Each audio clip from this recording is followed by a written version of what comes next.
Bonjour à tous, bonjour à vous, madame, monsieur. Merci de nous retrouver ce matin sur les antennes Equinox Télévision pour cette nouvelle édition de 10-12, le Zénith.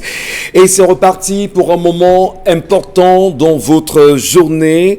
Comme d'habitude, à partir de 10h, vous êtes avec nous dans l'interactivité, mais surtout dans le partage des sujets qui gravitent autour du Cameroun. Vous le savez, le Cameroun est passé à plus de 5000 cas de coronavirus à nos jours.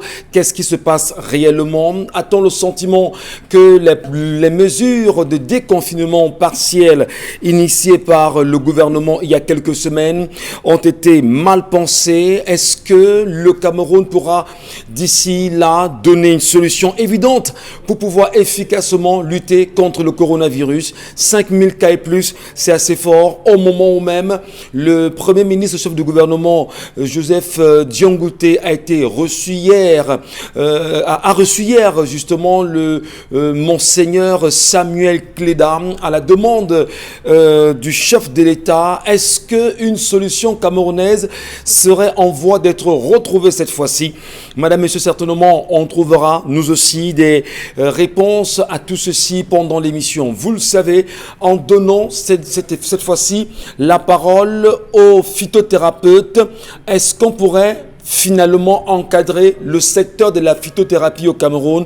Est-ce qu'une loi peut enfin être votée à l'Assemblée nationale pour encadrer les tradipraticiens du Cameroun et phytothérapeutes? Est-ce qu'on peut comprendre le rôle que ceci joue dans la santé au Cameroun? Merci à vous de rester de nos côtés et ensemble on pourra bien évidemment épiloguer sur ce sujet-là. Il y en aura pas mal pendant l'émission. La grande famille est au contrôle comme d'habitude. Quand je dis contrôle, c'est qu'elle est là pour nous apporter ce qu'elle sait de mieux, apporter comme c'est le cas tous les jours. Charles Amel Mbatou, Bonbon Bengan, Karine Santia, Dominique Audrey Oyengelek, ensemble unis pour la même mission, vous servir, vous qui êtes à l'écoute ce matin et surtout vous qui nous regardez.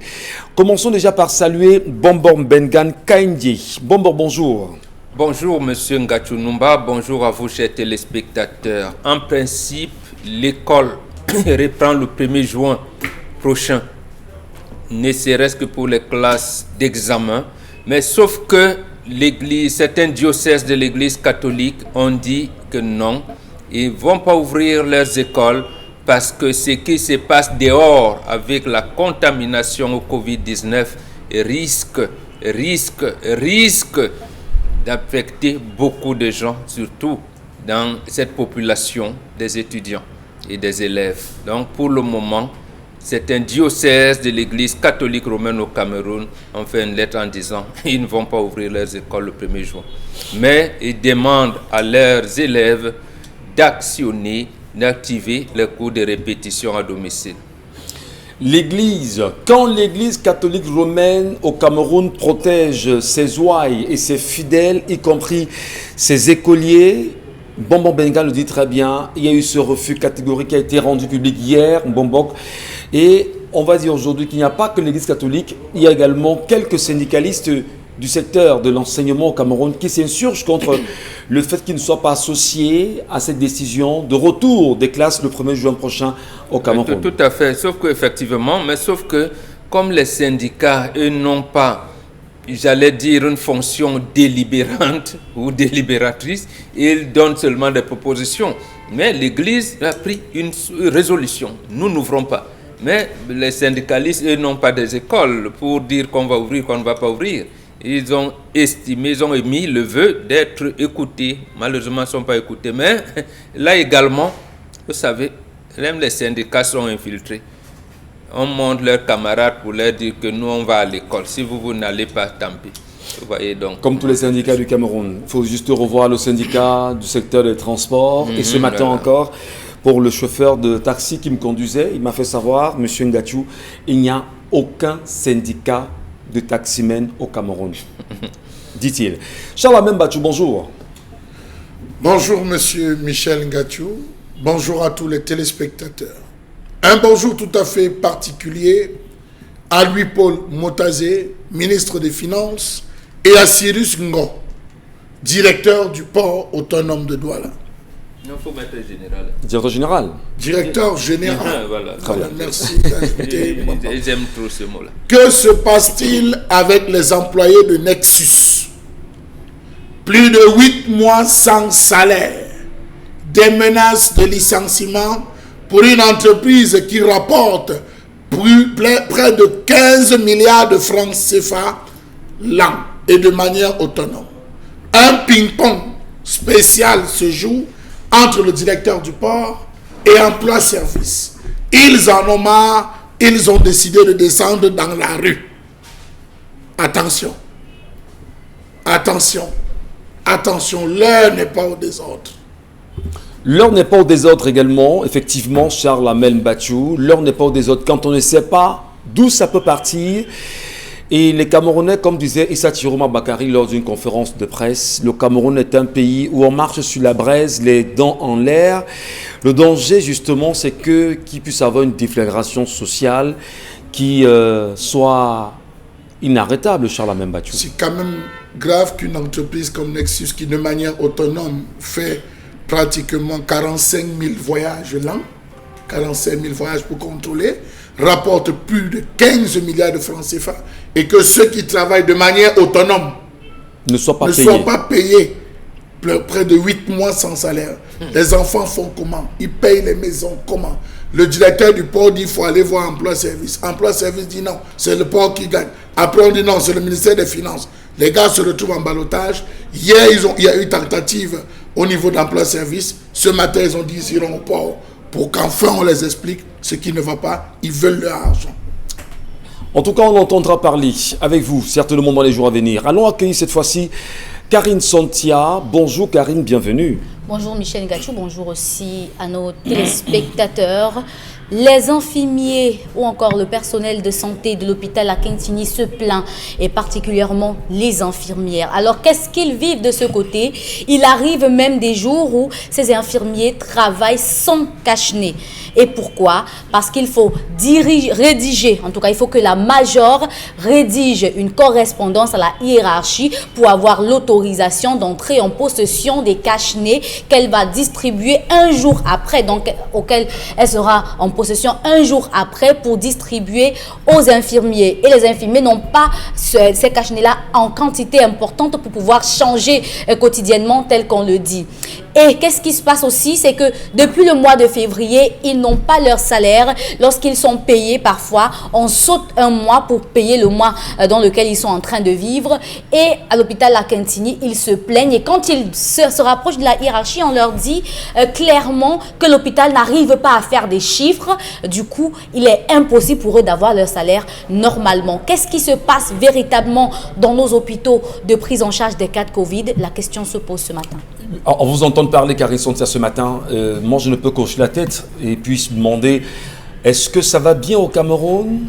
Justement, là, est-ce que là, ça ne fait pas déjà peur? Non, le problème de Karine, si vous permettez une seconde, pose un problème très grave. En principe, les infirmiers sont des agents de l'État. Ça veut dire que leur salaire ne dépend pas du budget de la Akintini. Ce ne sont pas des agents décisionnaires que la direction de la Akintini a recruté. Et même quelquefois, lorsque vous êtes un contractuel d'administration, vous faites partie du personnel agent de l'État. Donc votre salaire, que vous soyez à la Akintini, à Deido, à Sakwaïmi, à Ngelemenduka, donc on peut vous déployer. Vous êtes du personnel de l'État. Ils vous disent donc, que depuis le mois de mars, ils n'ont pas reçu leur salaire. Ça veut dire donc la chose suivante. Ça veut dire ce que nous réclamons souvent ici. Qu'on a donc transformé ces hôpitaux-là en entreprise. On leur dit, faites les chiffres, payez votre personnel, et procédez aux opérations d'achat de vos matériels, ainsi de suite. Mais là, c'est grave. C'est assez grave quand même. Non, là, c'est extrêmement grave. C'est ça l'orientation que le gouvernement a prise, c'est très grave. Allons déjà accueillir Dominique Audrey Oyengelek ce matin, et à qui nous souhaitons également la bienvenue. Ce matin, Dominique, bonjour à vous et bienvenue. Michel Ngachou, bonjour aux téléspectateurs, merci de me recevoir. Ce matin, je me suis levée avec une inquiétude. Depuis l'assouplissement des mesures barrières contre le Covid-19 au Cameroun, on a observé une explosion du nombre de cas de malades enregistrés. Aujourd'hui, on est sensiblement à plus de 5000 cas positifs. 5362 cas, exactement. Et on est... Deux. Fois 2. Et on est classé 7e pays africain dans le classement des 10 pays les plus touchés. Est-ce qu'il ne serait pas temps de revenir aux mesures strictes de confinement dans la mesure du possible pour résorber, pour arrêter la chaîne de contamination? Parce qu'on est en train d'aller très très très loin et maintenant les hôpitaux, les lieux pour recevoir, accueillir ces malades-là n'arrivent plus à tenir. Comment est-ce qu'on va faire si on continue d'avoir autant de malades de Covid-19 au Cameroun? On se pose également la question de savoir quel est le plan de riposte, du moins l'efficacité du plan de riposte qui a été mis en place par l'État du Cameroun. Est-ce qu'on dira aujourd'hui qu'on en est véritablement heureux? Les Camerounais peuvent-ils se dire être fiers par ce plan de riposte-là? Madame, Monsieur, on en parlera pendant l'émission. Merci à vous de nous retrouver sur les plateformes que vous connaissez très bien. 10-12, le Zénith, c'est sur Facebook pour ceux qui vont nous y retrouver. Ou encore, allez rapidement vous abonner sur la page Equinox Télévision. Vous pourrez nous regarder en live. Et une fois en live, n'hésitez pas à laisser vos commentaires sur le fil d'actualité qui va défiler sur cette page pour le compte de 10-12 de Zénith qui est bien sûr en live. Allez, retournons-nous vers Dominique Audrey Oyengelek ce matin pour mieux comprendre l'histoire du jour qui nous interpelle, qui vous interpelle vous aussi. Dominique, à nouveau ce matin, nous restons accrochés à vos lèvres. Vous encore. Rebonjour une fois de plus, chers téléspectateurs. L'histoire de ce matin est celle d'une jeune femme. Je vais la nommer, disons Marguerite. Marguerite est âgée de 25 ans aujourd'hui et elle raconte que lorsqu'elle était en classe de seconde au lycée, elle fait la rencontre d'un jeune homme qui, après toutes ces années aujourd'hui, elle est rendue à 25 ans, vit toujours avec cet homme. Elle raconte qu'ils sont en passe de s'installer définitivement dans la même maison avant d'entamer les procédures liées au mariage. Entendez, toquer porte, dot et célébration du mariage. Elle dit que très récemment, elle a fait une rencontre avec un jeune homme comme ça, pour qui elle avait de l'attirance, simplement de l'attirance physique. Et ça s'est soldé par une partie de jambes en l'air. Et elle dit que ce jour-là, c'était la seule et la dernière fois qu'elle s'est retrouvée dans cette situation. Et au finish, elle a dit à cet homme, moi je suis dans une relation sérieuse et je ne pourrai pas continuer avec toi parce que je suis très engagée avec mon copain. Le monsieur a compris et il a pris ses routes. Elle dit qu'après cet acte-là, elle a consommé la pilule du lendemain pour être sûre qu'il n'y avait pas de risque qu'elle soit enceinte.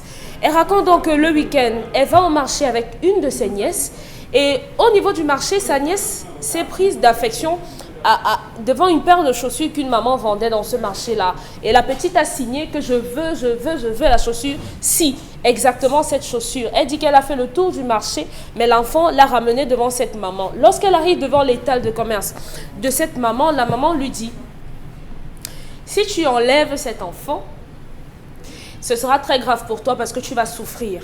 Et sache qu'il t'aime. Elle dit qu'elle n'a rien compris. Ce n'était pas possible qu'elle soit enceinte parce qu'elle avait pris une pilule.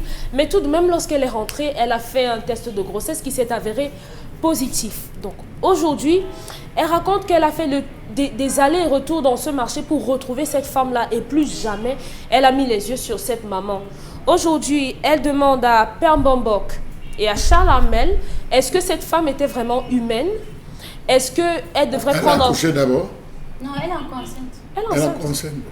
Oui, donc certainement elle était en passe de se faire avorter et la maman comme ça lui a dit ne le faites surtout pas. D'abord elle ne savait pas qu'elle était enceinte. Donc elle aimerait savoir est-ce que cette femme était vraiment humaine, est-ce qu'elle doit prendre en considération ce genre d'avertissement et comment dire à son copain, à son fiancé que je suis enceinte mais je ne suis pas enceinte de toi. Comment dire, retrouver d'abord le vrai père de l'enfant et lui dire également je suis enceinte de vous. Bonbon Bengan, Karine Sontia, Dominique Audrey Relation et Charles Amel Bachou. C'est un sujet tout à fait délicat et ensemble on va tenter de disséquer, même si Mbombo Kisha a maintenant été très rapidement indexé sur ce sujet par Marguerite, c'est le nom que vous lui attribuez effectivement. Indexé, interpellé. Interpellé, je vous en prie, merci. Interpellé sur ce sujet par Marguerite et c'est l'appellation qu'on lui donne ce matin, Dominique Audrey Yengelek. Allez, on va en 10 minutes parce que là, il va falloir exactement que nous rentrions dans la colère lorsqu'il sera 10h passé de 30 minutes. On va en 10 minutes vraiment avec vous rapidement, en 3 minutes chacun, mieux comprendre ce qu'il faut donner à cette fille comme solution. Et je commence par vous, Mbombo Bengan. Que lui dites-vous? Que dites-vous à Marguerite? D'abord, vous savez pourquoi la femme a peur du serpent? Non. Voilà. Parce que la femme a pour vocation de mentir. Le serpent n'a jamais donné la paume à la femme. Allez interviewer les serpents, ils vont vous dire qu'ils n'ont jamais donné la paume au serpent.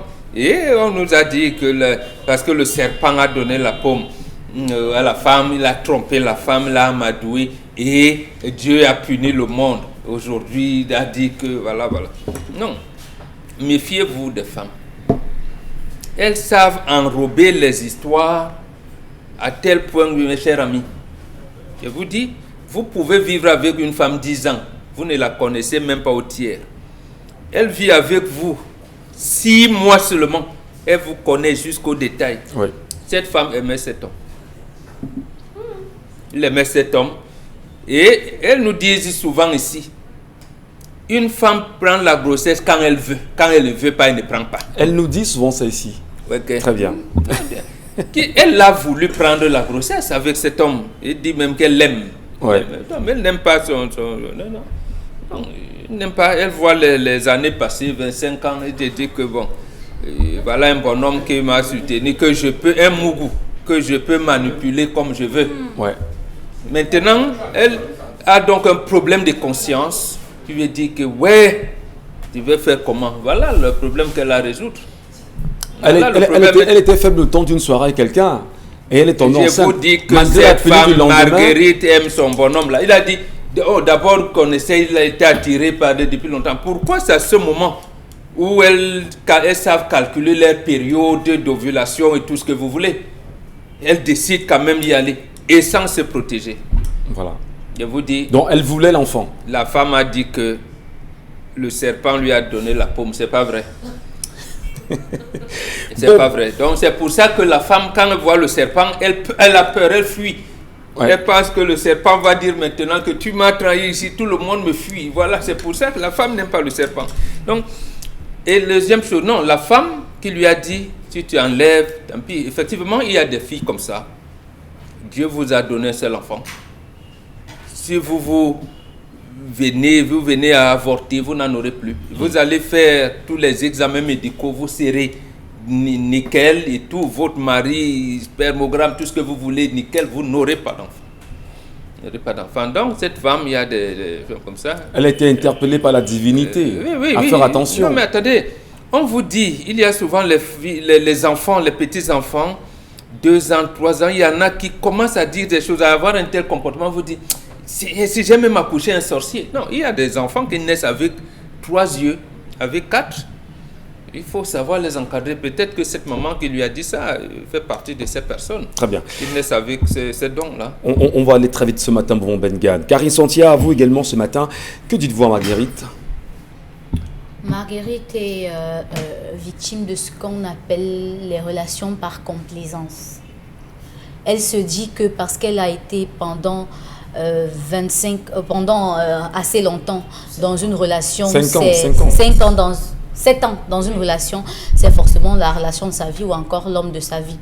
Parfois, vous êtes dans quelque chose pendant tellement longtemps, vous oubliez qu'ailleurs, vous pouvez trouver mieux que vous restez embrigadé. Elle peut l'aimer, mais elle l'aimait peut-être pour le confort, mais elle ne l'aime pas peut-être pour l'homme qu'il est. Par exemple. Et du coup, vous voyez que ce sera facile pour elle. Une femme ne fait pas l'amour avec quelqu'un qu'elle n'aime pas aussi facilement. Et, ça ne peut pas arriver, il ne peut pas non, avoir... pas aussi facilement, sauf si elle le fait pour de l'argent. Et surtout non protégée. Non protégée, sauf si elle le fait pour de l'argent. Parce que sachant qu'elle a déjà une relation et que sa relation est quand même sérieuse et puis elle peut aboutir dans quelques jours au mariage, elle ne mettrait pas sa relation en danger juste pour un plaisir d'un soir. Donc on ne parle pas de faiblesse humaine. Ça arrive, mais je peux vous dire que la faiblesse est arrivée parce qu'il y a eu des circonstances qui ont amené à la faiblesse. Ce n'est pas des gens qui se sont rencontrés à un soir, ils se sont mis à le faire. Elle vous dit bien qu'elle a rencontré il y a peu. Donc, ça veut dire que c'est peut-être des gens qui ont échangé pendant 3 semaines, 2 semaines, et puis le courant a vite passé. Et je peux vous dire que, généralement, ces personnes-là n'entrent pas dans votre vie pour partir aussi rapidement. Et ce qui se passe, c'est que Marguerite est dans une situation où il faut bien qu'elle donne un père à son enfant. Donc, elle va monter, elle va descendre, elle va donner un père à son enfant. Et il ne faut pas qu'elle commette l'erreur d'attribuer à un enfant un père qui n'est pas le vrai. Donc, dans cette histoire, elle doit rapidement chercher le véritable père de son enfant pour lui dire, voilà ce qui s'est passé. Maintenant, si tu veux, tu m'épouses, parce que tu prends pas soin de ton enfant, mais j'aimerais seulement te dire que voilà ce qui s'est passé. Et maintenant, qu'au père, qu'au monsieur avec qui elle vit depuis tel nombre d'années, qu'elle le lui dise aussi, parce que la vérité est mieux que le mensonge. La vérité dite est mieux que celle qu'on a cachée. Parce que quand vous ne dites pas la vérité, vous êtes assimilable à quelqu'un qui a menti. Donc, il faut qu'elle dise la vérité, quitte à ce qu'à la fin du tout, elle reste seule. Elle perd tous les deux, mais qu'elle dise d'abord la vérité. Ça va bien pour elle et pour son enfant qui va venir. Maintenant, la prophète qui lui a fait cette prophétie peut avoir eu cette information divine que normalement elle est enceinte parce qu'elle ne savait pas qu'elle est enceinte. Du coup, il est important pour elle qu'elle ait eu cette prophétisation ou pas, qu'elle garde son enfant naturellement, qu'elle dise au père de l'enfant la vérité et qu'elle dise à son conjoint normal la vérité. Et maintenant, quitte à ce que ça éclate, parce qu'il faudra que ça éclate un jour. Très bien. Il faudra que ça éclate, ça va forcément éclater en même temps.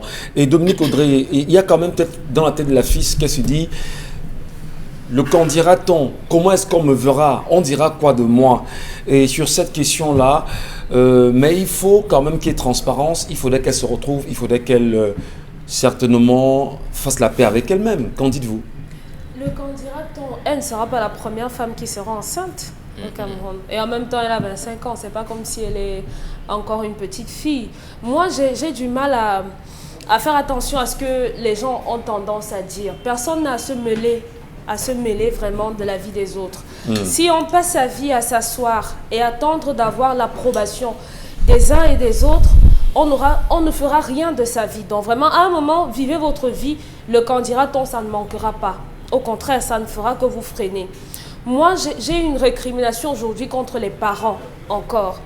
Malheureusement, nous parents, on a du mal à instaurer le dialogue porté sur la sexualité avec les enfants. Conséquence, on a des jeunes filles, des jeunes femmes aujourd'hui qui entrent dans la sexualité avec des informations qui sont pour la plupart du temps erronées.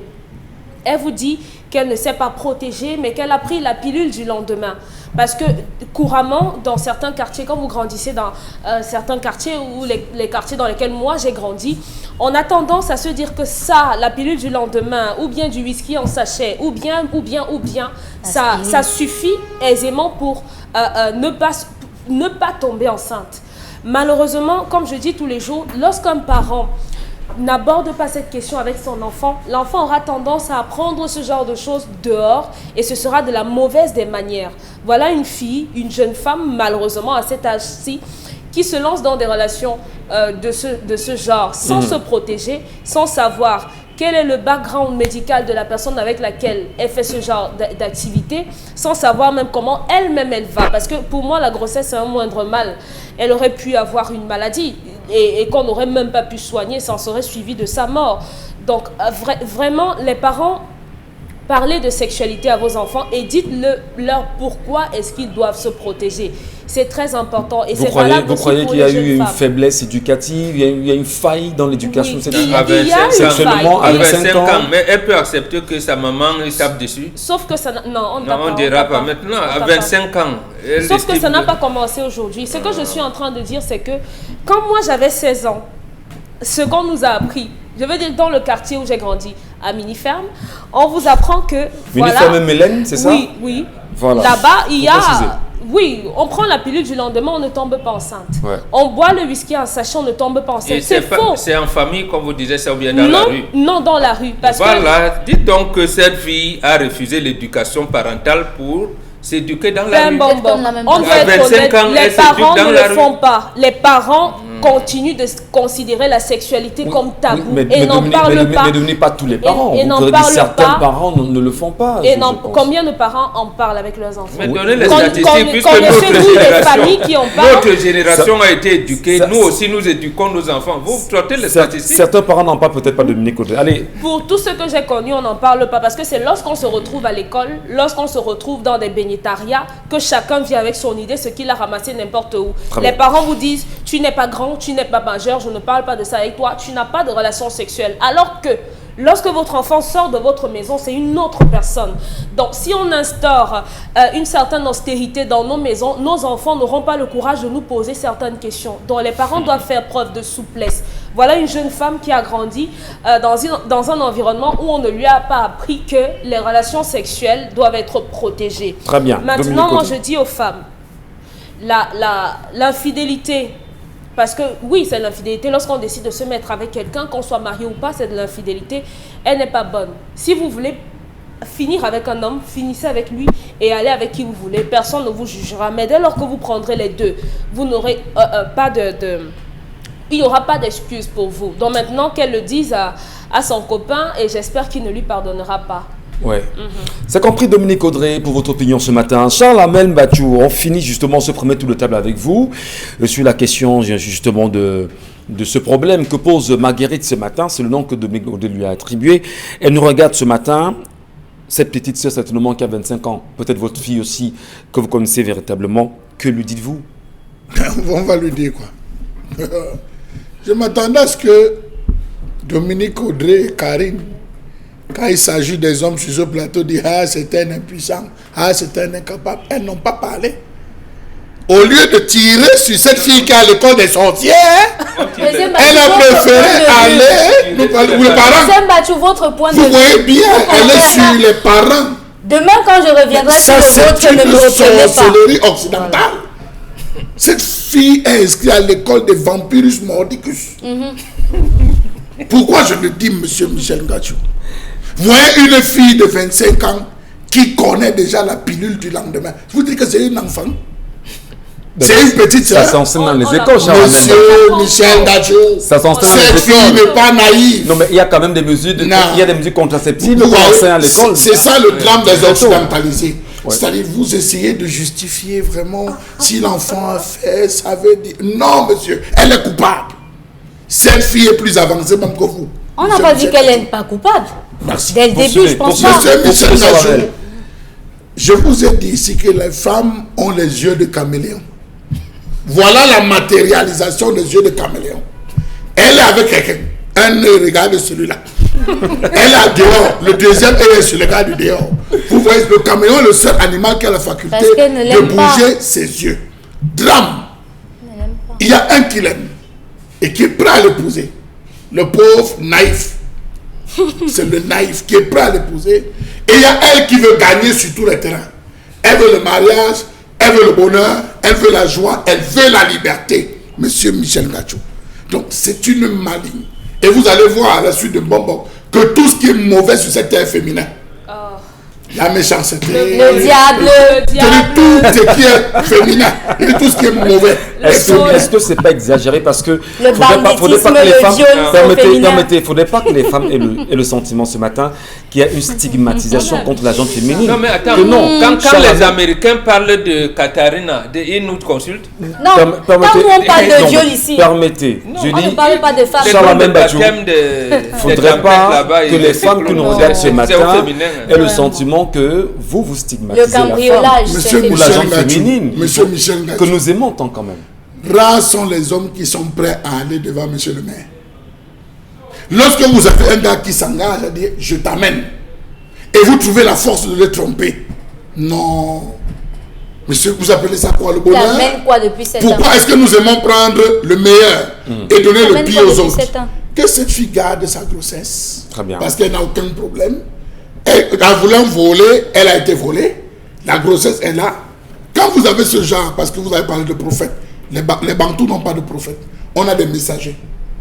Il faut retenir, c'est une différence. Gardez vos prophètes dans l'église. Vous êtes Bantou. Gardez vos prophètes dans vos églises. Et laissez-nous avec nos messagers. Donc c'est un messager. Ces messages arrivent par flash. C'est un flash. J'explique pour qu'on comprenne. Vous pouvez passer devant quelqu'un, il a le flash. C'est un flash de quelques secondes. Il vous appelle, ma fille. Fais attention, tu as quelque chose dans le pied. Comme il a dit, c'est terminé. Il ne traite pas, il ne soigne pas.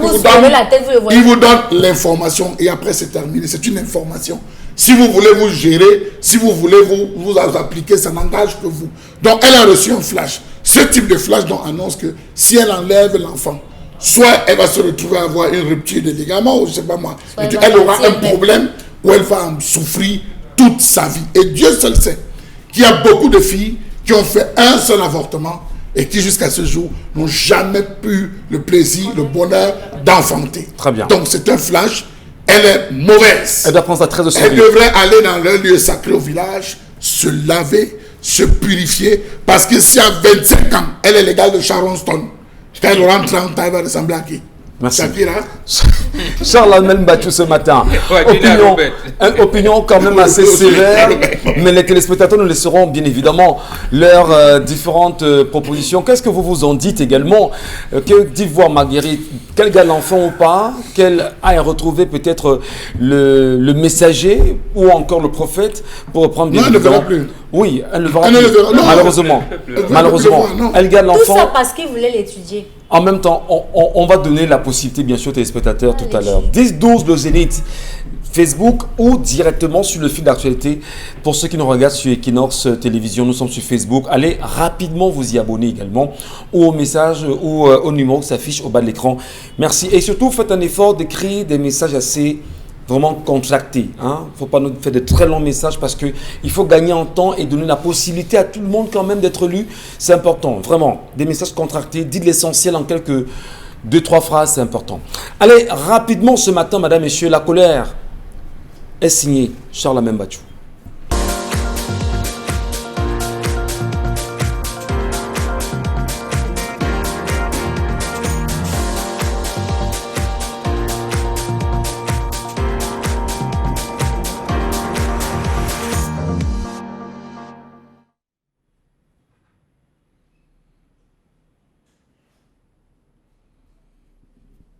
Je m'interroge ce jour sur la question de l'indisponibilité et la cherté des intrants au Cameroun. Comment comprendre que le secteur agricole souffre de plusieurs maux à la fois douloureux et cancérigènes?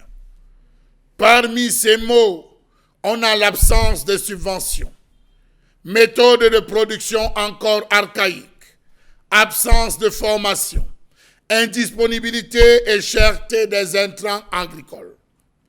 Pourtant, la fourniture d'intrants avant la libération de ce secteur relevait pour l'essentiel des organismes publics. Les engrais, pesticides et semences étaient importés ou produits localement par l'État et fournis gratuitement aux agriculteurs, généralement à titre soit gratuit ou subventionné. Savez-vous que ce retrait précipité de l'État, ou mieux des administrations de filières alimentaires, sur demande des grands bailleurs de fonds, a occasionné un désordre généralisé dans le circuit du fait que les opérateurs privés qui n'étaient pas préparés à cela se sont jetés dans la mare au canard. On a eu comme conséquence l'arrêt des subventions et la réforme fiscale subie par le secteur agricole qui peuvent être aujourd'hui citées en guise d'illustration. Savez-vous qu'en 2006, la loi des finances a supprimé l'exonération de la taxe sur la valeur ajoutée sur les intrants agricoles et le matériel d'élevage, une mesure qui a été jugée contradictoire avec l'objectif de faire du secteur agricole le moteur de la croissance économique. Il fallait dès lors pour ces agriculteurs exercer leur activité comme tout entrepreneur privé. Cela suppose donc l'acquisition des intrants au prix du marché. Allez à Bafang, allez à Ngalemenduga, allez à Kenzu, allez à Toktoyo, allez à Ngoro. Est-ce que les intrants ont le même prix? Point d'interrogation. On a assisté donc à la mort subite de certaines cultures à cause de la cherté des intrants. Certains agriculteurs ont préféré dire « ça me passe, je préfère faire dans le maïs, ça me passe, je ne continue plus avec le café parce que les intrants abandonnés par l'État se sont retrouvés entre les mains des commerçants véreux. » Aujourd'hui, c'est 80% du marché qui est contrôlé par le secteur privé depuis que l'État s'est désengagé. Savez-vous que cette situation est l'une des conséquences du volume des dépenses d'importation de produits tels que le blé, l'huile de palme, le sucre, le maïs, le malt, le soja ou encore les tourteaux de soja qui entrent dans le cycle de production des industries agroalimentaires du Cameroun. Savez-vous que ces produits achetés à l'extérieur ont creusé le déficit de la balance commerciale du pays en 2018, le portant à plus de 1438 milliards de francs CFA. Comment comprendre que les agroalimentaires font fi de savoir qu'il y a des produits de substitution sur le plan local? Par exemple, au lieu de la farine de froment, qui chaque année coûte entre 250 à 300 milliards de francs CFA à l'importation, il y a des équivalents qu'on peut utiliser sous forme de farine de manioc ou pourquoi pas de farine de pomme de terre, qui sont les égaux de la farine de froment. Mais non, on préfère l'importation à l'utilisation de ces intrants sur le plan local. Comment comprendre que le principe de fabrication de la bière ne respecte pas les intrants locaux, comme le sorgho local, en lieu et place du malt plus coûteux? On pourrait substituer le malt au sorgho plus facilement. Le poivre de Penja parmi les ingrédients du cube et le soja dans les gammes diversifiées de yaourt. Voilà des intrants, mais hélas, on pourrait ouvrir le secteur agricole dans ce sens et permettre aux populations de pouvoir gagner aussi facilement. Comment comprendre cette supercherie qui existe entre les politiques camerounais et les paysans? Comment comprendre le fait pour les paysans de constamment recevoir des intrants périmés ou de mauvaise qualité, et ce uniquement en période électorale, alors que le problème majeur reste la cherté de ces mêmes engrais? On parle d'intrants agricoles importés comme le blé, la tomate, le raisin, le malt, l'ail en poudre, l'amidon, le piment, etc. Mais pourtant des produits qui localement pourraient être produits.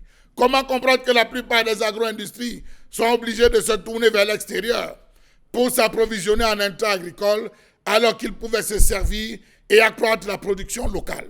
Le marché des intrants agricoles souffre au Cameroun de deux principaux maux tels que l'indisponibilité et la cherté des intrants, avec tous ses corollaires tels qu'un pouvoir d'achat très faible.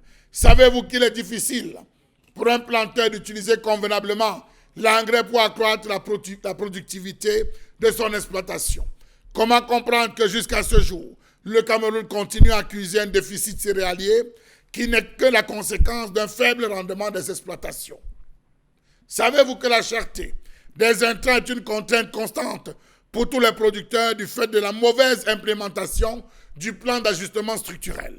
Savez-vous que la liquidation des sociétés d'État qui assuraient l'importation et la distribution des engrais, des semences, des produits phytosanitaires ou du matériel agricole et la suppression des subventions aux intrants recommandées dans le plan d'ajustement structurel ont contribué au renchérissement de tous les intrants agricoles et donc à une baisse de leur production ou encore de leur consommation?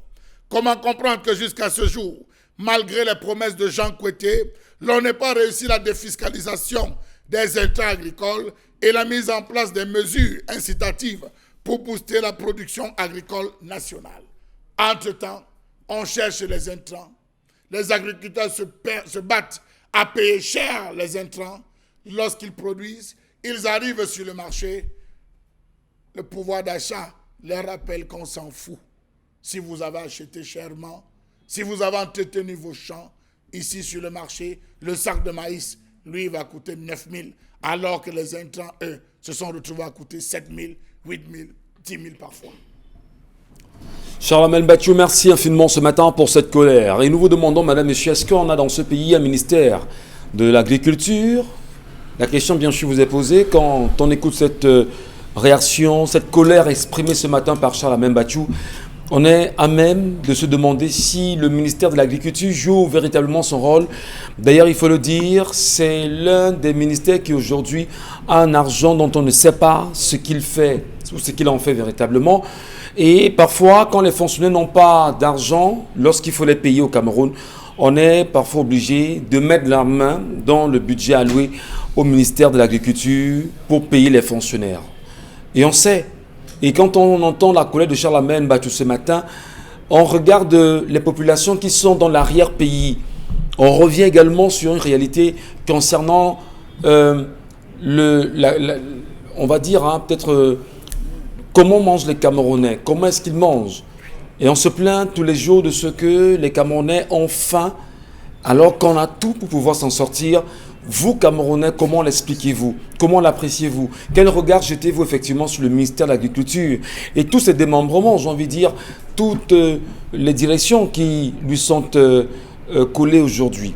En tout cas, tentons de mieux comprendre cette colère. Et vraiment, en quelques 10 minutes, nous allons vider justement les réalités autour. Bonbon Bengan, est-ce que le Cameroun est mal parti avec son agriculture, malheureusement par l'absence justement de ces intrants?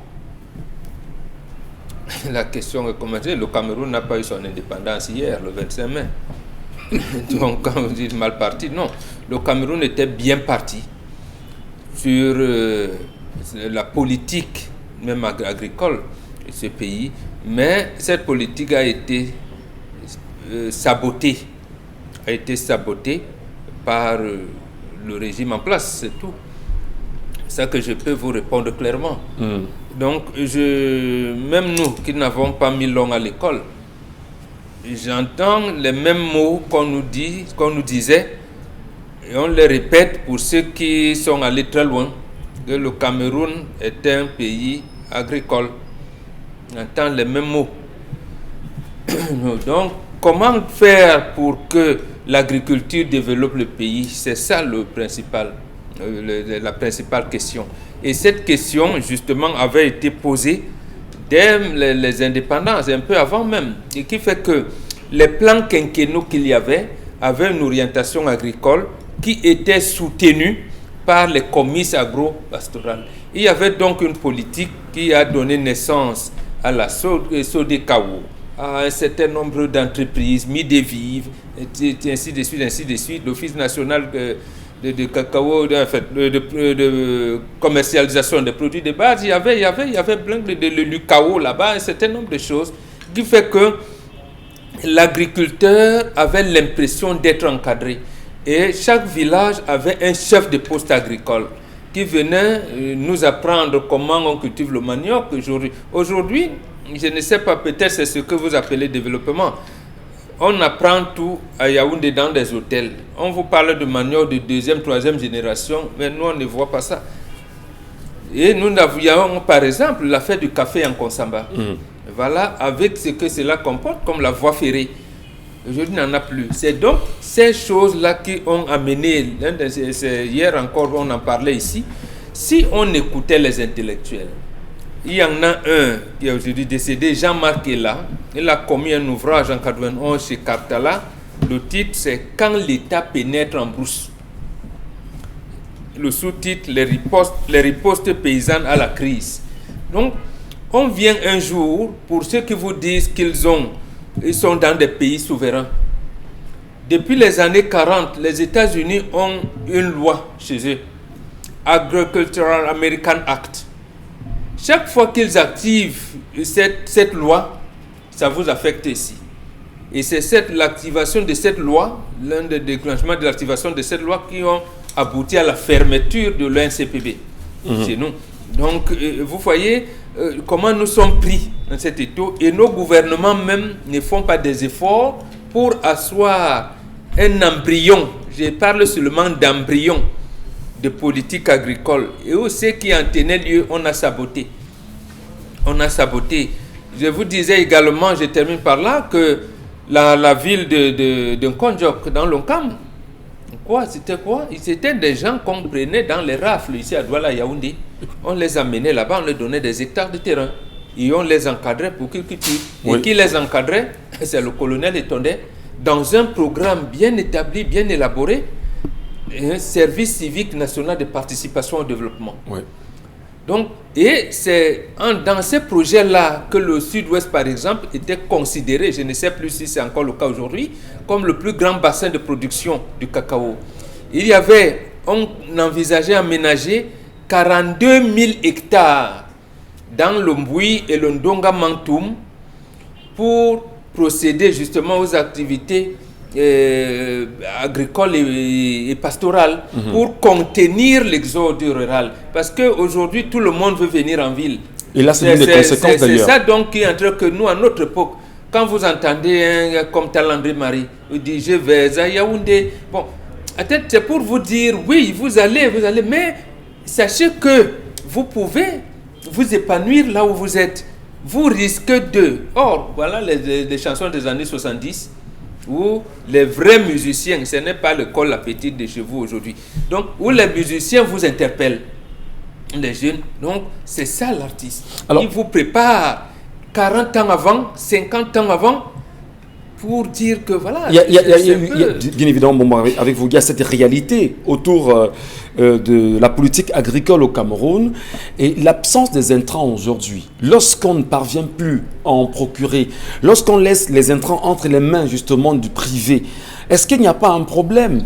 L'État justement est où dans ce choix, dans cette orientation? En réalité, les intrants sont pris par les milliardaires. Quand vous avez un Paul Biya, un Fotso Victor, ou ces gens-là, les anciens ministres qui sont dans l'agriculture, je peux les rivaliser comment? Dire qu'ils ont hypothéqué les intrants du Cameroun? Absolument. C'est eux. En principe, eux représentent seulement 5%. Et ils ont les moyens.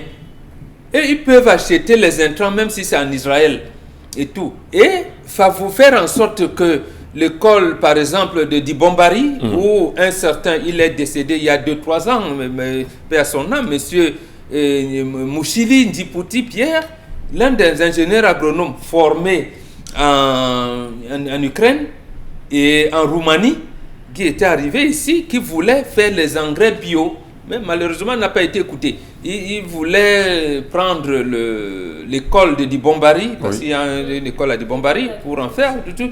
On n'a pas refusé. Donc en fait, on se dit que comme eux ils ont les moyens pour acheter, pour prendre tout, vous débrouillez-vous. Même l'encadrement, quand on parle des engrais, pourquoi on les importera encore aujourd'hui?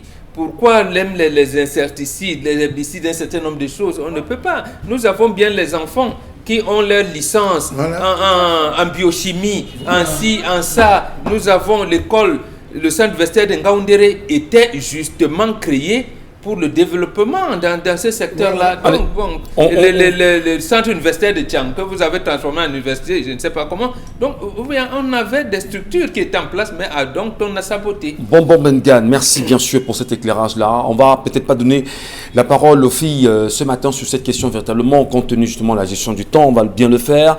Rassurez-vous pendant la deuxième partie avec les avis de nos téléspectateurs qui vont nous dire exactement ce qu'ils pensent de la politique agricole du Cameroun, mais surtout l'absence de ces intrants et le regard qu'ils y portent bien évidemment sur la réalité autour même de l'agriculture au Cameroun. Charles Hamel, pour mieux finir en quelques minutes, dites-nous, du moins votre appréciation, vous qui avez mené cette colère, est-ce qu'on peut sortir le Cameroun de ce carcan aujourd'hui, mieux lisser et donner la possibilité aux Camerounais de manger à leur faim en leur restituant justement ces intrants? Il faudrait que l'État prenne la main. Mais étant donné que les bailleurs de fonds ont interdit à l'État de s'impliquer dans la question des intrants, qu'est-ce que vous voulez? À l'époque, c'était l'IRA. L'IRA, de recherche. Et pas l'IRAD. Non, pas l'IRAD, je dis l'IRA. Oui. C'était l'Institut de recherche agronomique, c'était son rôle. Vous avez les papas greffés, ils faisaient des études, des oranges, des citrons, et tout, il y avait des espèces, même des plantains où vous sortez. C'est là où les planteurs, ils se déployaient avec les chefs de poste agricole en disant non, on a une nouvelle espèce de plantain. Il en existe encore ces chefs de poste agricole? Moi, j'en ai connu dans mon village. Je ne sais pas si c'est des maisons, si c'est des bureaux, si c'est des bureaux, oui. Mais des bureaux équipés, non. Parce qu'à l'époque, j'en connaissais quand même un qui avait une moto. À l'époque, je ne sais pas si... Ils avaient des motos. Je crois que c'était PNF, PNVRA, voilà. On les voyait se balader, les motocross. Les motos sont devenues des motos de Benzikin pour beaucoup. Bon, chacun se débrouille. Que vous allez à Mandio, vous allez voir un poste agricole, vous allez à Bacon, partout là, vous allez alors, voir. maintenant, sorti justement de là, est-ce qu'on peut quand même ramener le Cameroun à son état normal? Vous allez ramener le Cameroun comment lorsqu'en 2006, une loi de finances vient supprimer l'exonération de la taxe sur la valeur ajoutée sur les intrants agricoles et le matériel d'élevage? Pourquoi? Voilà la bière. On est toujours en train d'importer le malt, alors qu'on pouvait favoriser les intrants sur le plan local. Monsieur Michel Ngachou, on vous donne de l'argent, faites-nous des plantations de sorgho. Les entreprises brassicoles viennent payer chez vous. Ça fait tourner, on a besoin des intrants. Vous sortez, vous le commercialisez. C'est des yaourts, on a le soja, le tourteau de soja. Mais vous savez que les importations ont franchi en 2018 le cap de 1418 milliards de francs CFA. C'est beaucoup. Vous avez la farine de froment qu'on importe entre 250 et 300 milliards de francs CFA l'an, monsieur Michel Ngachou. Alors qu'on a la farine de manioc, la farine de pomme, qu'on peut utiliser, même la farine de patate. Moundemba a été dans tout le Cameroun le seul lieu où on a trouvé où la patate de qualité pouvait sortir. On pouvait faire les croissants de patate, le pain de patate, c'est Moundemba. Mais pourquoi? Pourquoi, monsieur Michel Ngachou? On va en parler, rassurez-vous, chers messieurs et dames, tout à l'heure en deuxième partie, madame, messieurs. Merci de marquer une petite pause, comme à l'accoutumée. On se retrouve en deuxième partie et avec vous, on va vider toutes ces questions. À tout à l'heure.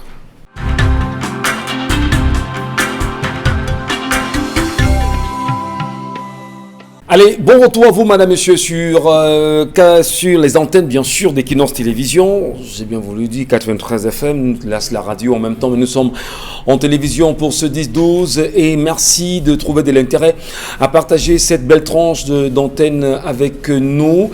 Et Charles Amel Badjou à l'instant, dans sa collègue exprimait l'absence des intrants agricoles au Cameroun. Qu'est-ce qui se passe avec ces réalités?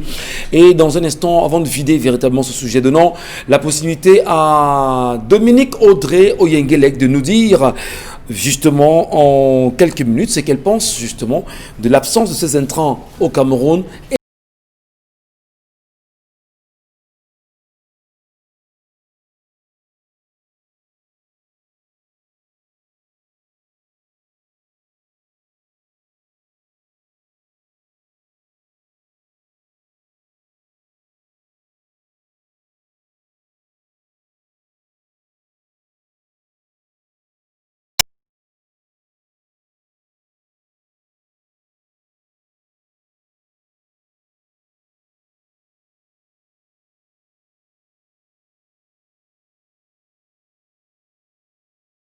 La production de la provendeurie, dans l'industrie également, sont abandonnés à eux-mêmes.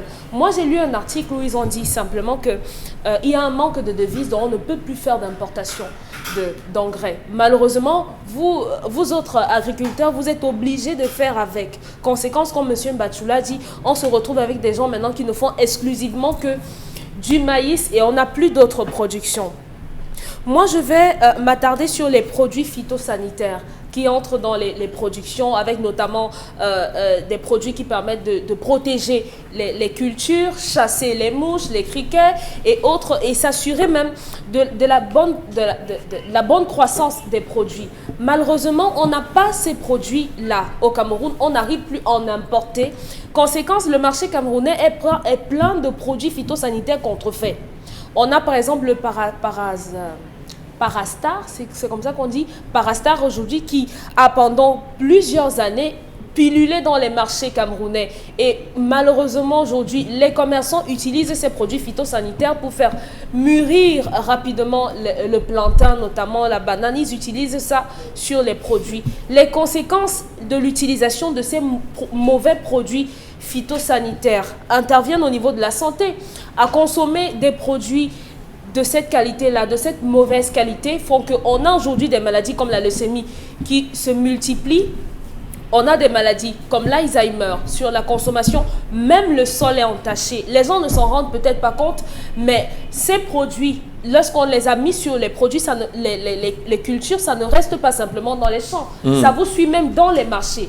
on transporte les cultures dans les marchés et nous, on les transporte dans nos maisons. Conséquence, on se retrouve avec des maladies, des cancers de la prostate notamment. Donc, malheureusement, l'abandon ou bien le fait qu'on soit laissé, que les agriculteurs soient laissés pour compte aujourd'hui sur ce plan-là, avec l'arrêt d'importation et des engrais et des produits phytosanitaires font qu'on se retrouve avec des gens qui vont profiter pour en faire n'importe quoi, juste pour se faire de l'argent. Donc on ne peut pas s'amuser avec l'agriculture, les produits que nous devons consommer. Très bien. Moi, je viens d'entendre quelque chose là en off qui me sidère un peu et j'espère que M. Bachou va nous donner plus de détails là-dessus. On entendra parler, bien sûr, et vous, Dominique, Audrey... Oui, du piment qu'on importe aussi au Cameroun, c'est grave. On en parlera. On en parlera. Allez, on en parlera parce qu'il y a également plein de messages que nous avons déjà reçus de téléspectateurs ce matin. Karine Sonta, c'est un petit point de vue sur la question de la colère et rapidement on passe au message de nos téléspectateurs. Je m'intéresse au coton ce matin. Entre 2018 et 2019, le Cameroun a exporté ou encore produit 310 000 tonnes de coton.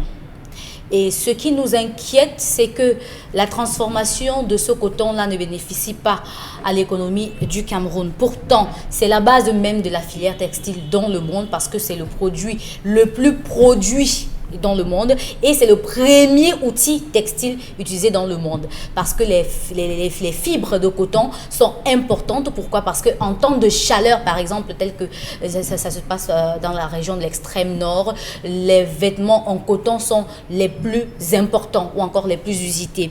Ce qui m'inquiète dans ce processus, c'est que vous vous rendez bien compte que la plupart des vêtements que nous portons sont des vêtements importés, de la friperie et autres. Et pourtant, on a une filière textile vierge, non utilisée, jusqu'aux serviettes de bain. Serviettes de bain faites à base de coton, nous importons. On importe le gant de toilette, on importe les peignoirs, alors que nous avons le coton qui peut nous permettre de produire tout cela. Et vous voyez bien que dans notre système économique, on n'a jamais pris en compte le côté investissement sur l'agriculture et puis transformation des produits de l'agriculture. Du coup, vous allez produire le coton à cette quantité-là, exporter plus de la moitié et transformer le reste pour les petits usages. Et encore que, est-ce que même nos créateurs de mode au Cameroun ont la capacité ou le pouvoir d'achat pour se procurer un textile camerounais fait à base de coton? Que non. Et ça nous ramène aussi à ce qu'on appelait pendant longtemps le comice agro-pastoral qui jusqu'à aujourd'hui est décédé, qui était un moyen pour promouvoir la filière agricole au Cameroun. Et je vais prendre aussi un autre exemple, le sorgho et le mil. Pendant tellement longtemps, on nous a fait croire que la couleur du mil est ce qui rend le mil non utilisable pour la consommation brassicole. Bien que non. Pourquoi? Parce que ces boissons que nous pasteurisons, ces boissons que nous pasteurisons ou encore que nous laissons fermenter avant de consommer, la couleur peut être modifiée. C'est la raison pour laquelle vous utilisez des jus gazeux et autres qui ont des couleurs du fruit qu'on évoque sans jamais avoir vu un camion de fruits livrer ces fruits dans les entreprises brassicoles. Donc dites-vous bien qu'on nous enfume, on n'investit pas dans les secteurs porteurs. Pourtant, le sorgho, le mil peuvent produire la farine, peuvent produire l'huile, peuvent produire aussi même l'amidon et aussi cette malte qui peut servir pour la boisson au Cameroun. Et même encore ce coton sur lequel je reviens, Karine. Il y a l'huile de coton qui est très importante pour les problèmes de peau, les problèmes cancérigènes et tout. Donc vraiment, quand vous pensez à ce genre de choses, vous avez l'impression que vous allez avoir l'hypertension. Très bien. Allez, il faudrait préciser une petite chose. Sodécoton n'est pas implanté au Cameroun pour développer le Cameroun.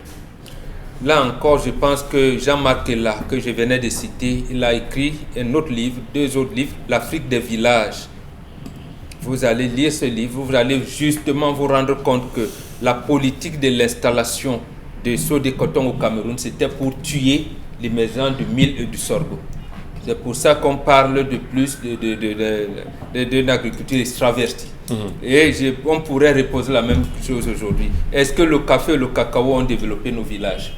Non, bien entendu non. Donc il y avait cette politique-là, c'était juste pour vous amener à penser que nous n'avons pas pensé notre politique agricole ou agraire. Malheureusement. Et les conséquences sont perceptibles aujourd'hui, Maman Mbengan.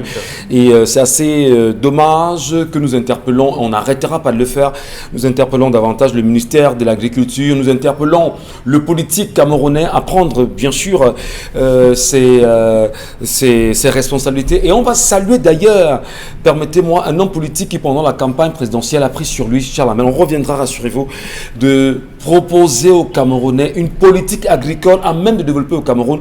Et Charles Hamel, vous semblez nous faire savoir tout à l'heure qu'il y a des importations qui font environ 300 milliards de francs CFA.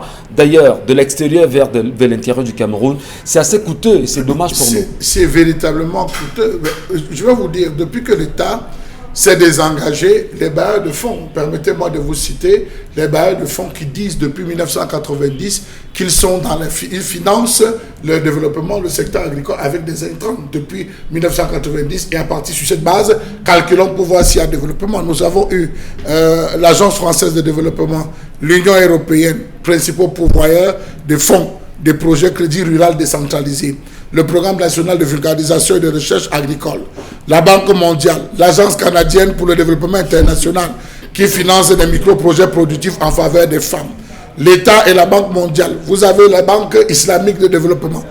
Dites-moi un peu. Donc, toutes ces institutions ne servent à rien, n'apportent rien. Si on vous dit que le piment est importé d'Arabie Saoudite, le piment est importé d'Arabie Saoudite. Vous avez des piments, les femmes mettent 10, 15 piments dans la marmite, ça ne pique pas. Importer les semences. Mais il y a des semences au Cameroun. Pourquoi est-ce que nos différents ingénieurs agronomes ne sont pas mis, ceux qui sont sortis de l'université de Ngaoundéré, on ne les met pas ensemble pour travailler sur la question. Vous n'avez pas les intrants de qualité, monsieur, vous ne pouvez pas avoir de produits. Je vais vous prendre le cas de la filière palmier. Et vous terminez, Charles Hamel. Tous ceux qui ont fait le palmier, je vous prends la période de 2016 à 2018, dans la zone de Yabassi, après 17, jusqu'à Mangoulé, vous traversez Bonipoupa, jusqu'à l'entrée de Yabassi, vous allez vous rendre compte que c'est mort. Pourquoi c'est mort? C'était des palmiers nains, c'était des espèces que certains ingénieurs disaient, vraiment, on a seulement importé. On pensait que c'était la meilleure qualité, ça nous venait de Malaisie, ça nous venait de... Voilà ce qu'on vit au Cameroun. Quelle est la particularité du palmier? Les semences, les vraies semences camerounaises. Vous allez à l'Union et vous allez trouver. Mais qui est là pour développer? Qui est là pour procéder à la Malaisie et l'Indonésie en ont bénéficié. Maintenant, ils sont les mieux producteurs. Et il faut que ça change vraiment. Allez, on va rapidement aller prendre les messages de nos téléspectateurs en 5 minutes avec vous, Karine Santia, parce qu'on a également la revue des réseaux sociaux qui nous attendent.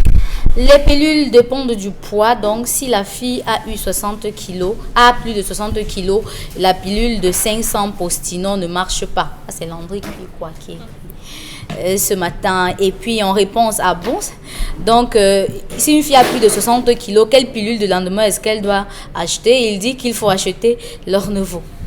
C'est grave comme commentaire. Alors, Amadou Aïdjo, tu nous as fait ça dur. En tout cas, rien de ce dont tu as laissé pour booster l'économie n'existe plus. Nous sommes dans une régression totale. Alors, ma mère me parle de ça tous les jours. Le comice agro-pastoral, elle regrette vraiment l'époque d'Amadou Aïdjo. Le genre, Dieu a envoyé cette femme pour l'épargner du malheur. Qu'elle dise la vérité aux deux hommes et qu'elle garde son enfant avec son prétendant. Ils vont décider de la suite de leur relation. Marcel Kebou. La relation entre cette femme et le monsieur se connaissent très bien. Elle ne peut pas dire que c'était la première fois. C'est le prototype d'une mauvaise femme. Elle ne pourra pas avoir un foyer aisé, Valdo. C'est vraiment pas ça. Elle doit accoucher, mais elle n'est pas une sorcière, car l'homme est plus méchant. Mamie Tonta Prada qui écrit ce matin. En quoi est-ce que l'homme est méchant? Qu'est-ce que l'homme a fait pour être méchant sur le coup? Oui, si vous permettez, vous avez une catégorie d'hommes malheureusement qui, lorsqu'il réussit à se mettre avec une femme, il décide de prendre cette femme-là pour acquis. Il ne fait plus aucun effort, aucune marque de tendresse, aucune marque d'affection, aucune marque d'attention même. Conséquence, lorsque la femme va se retrouver avec un homme qui va lui témoigner un certain attachement, malheureusement, elle aura tendance à se laisser aller parce que à côté, elle a été abandonnée.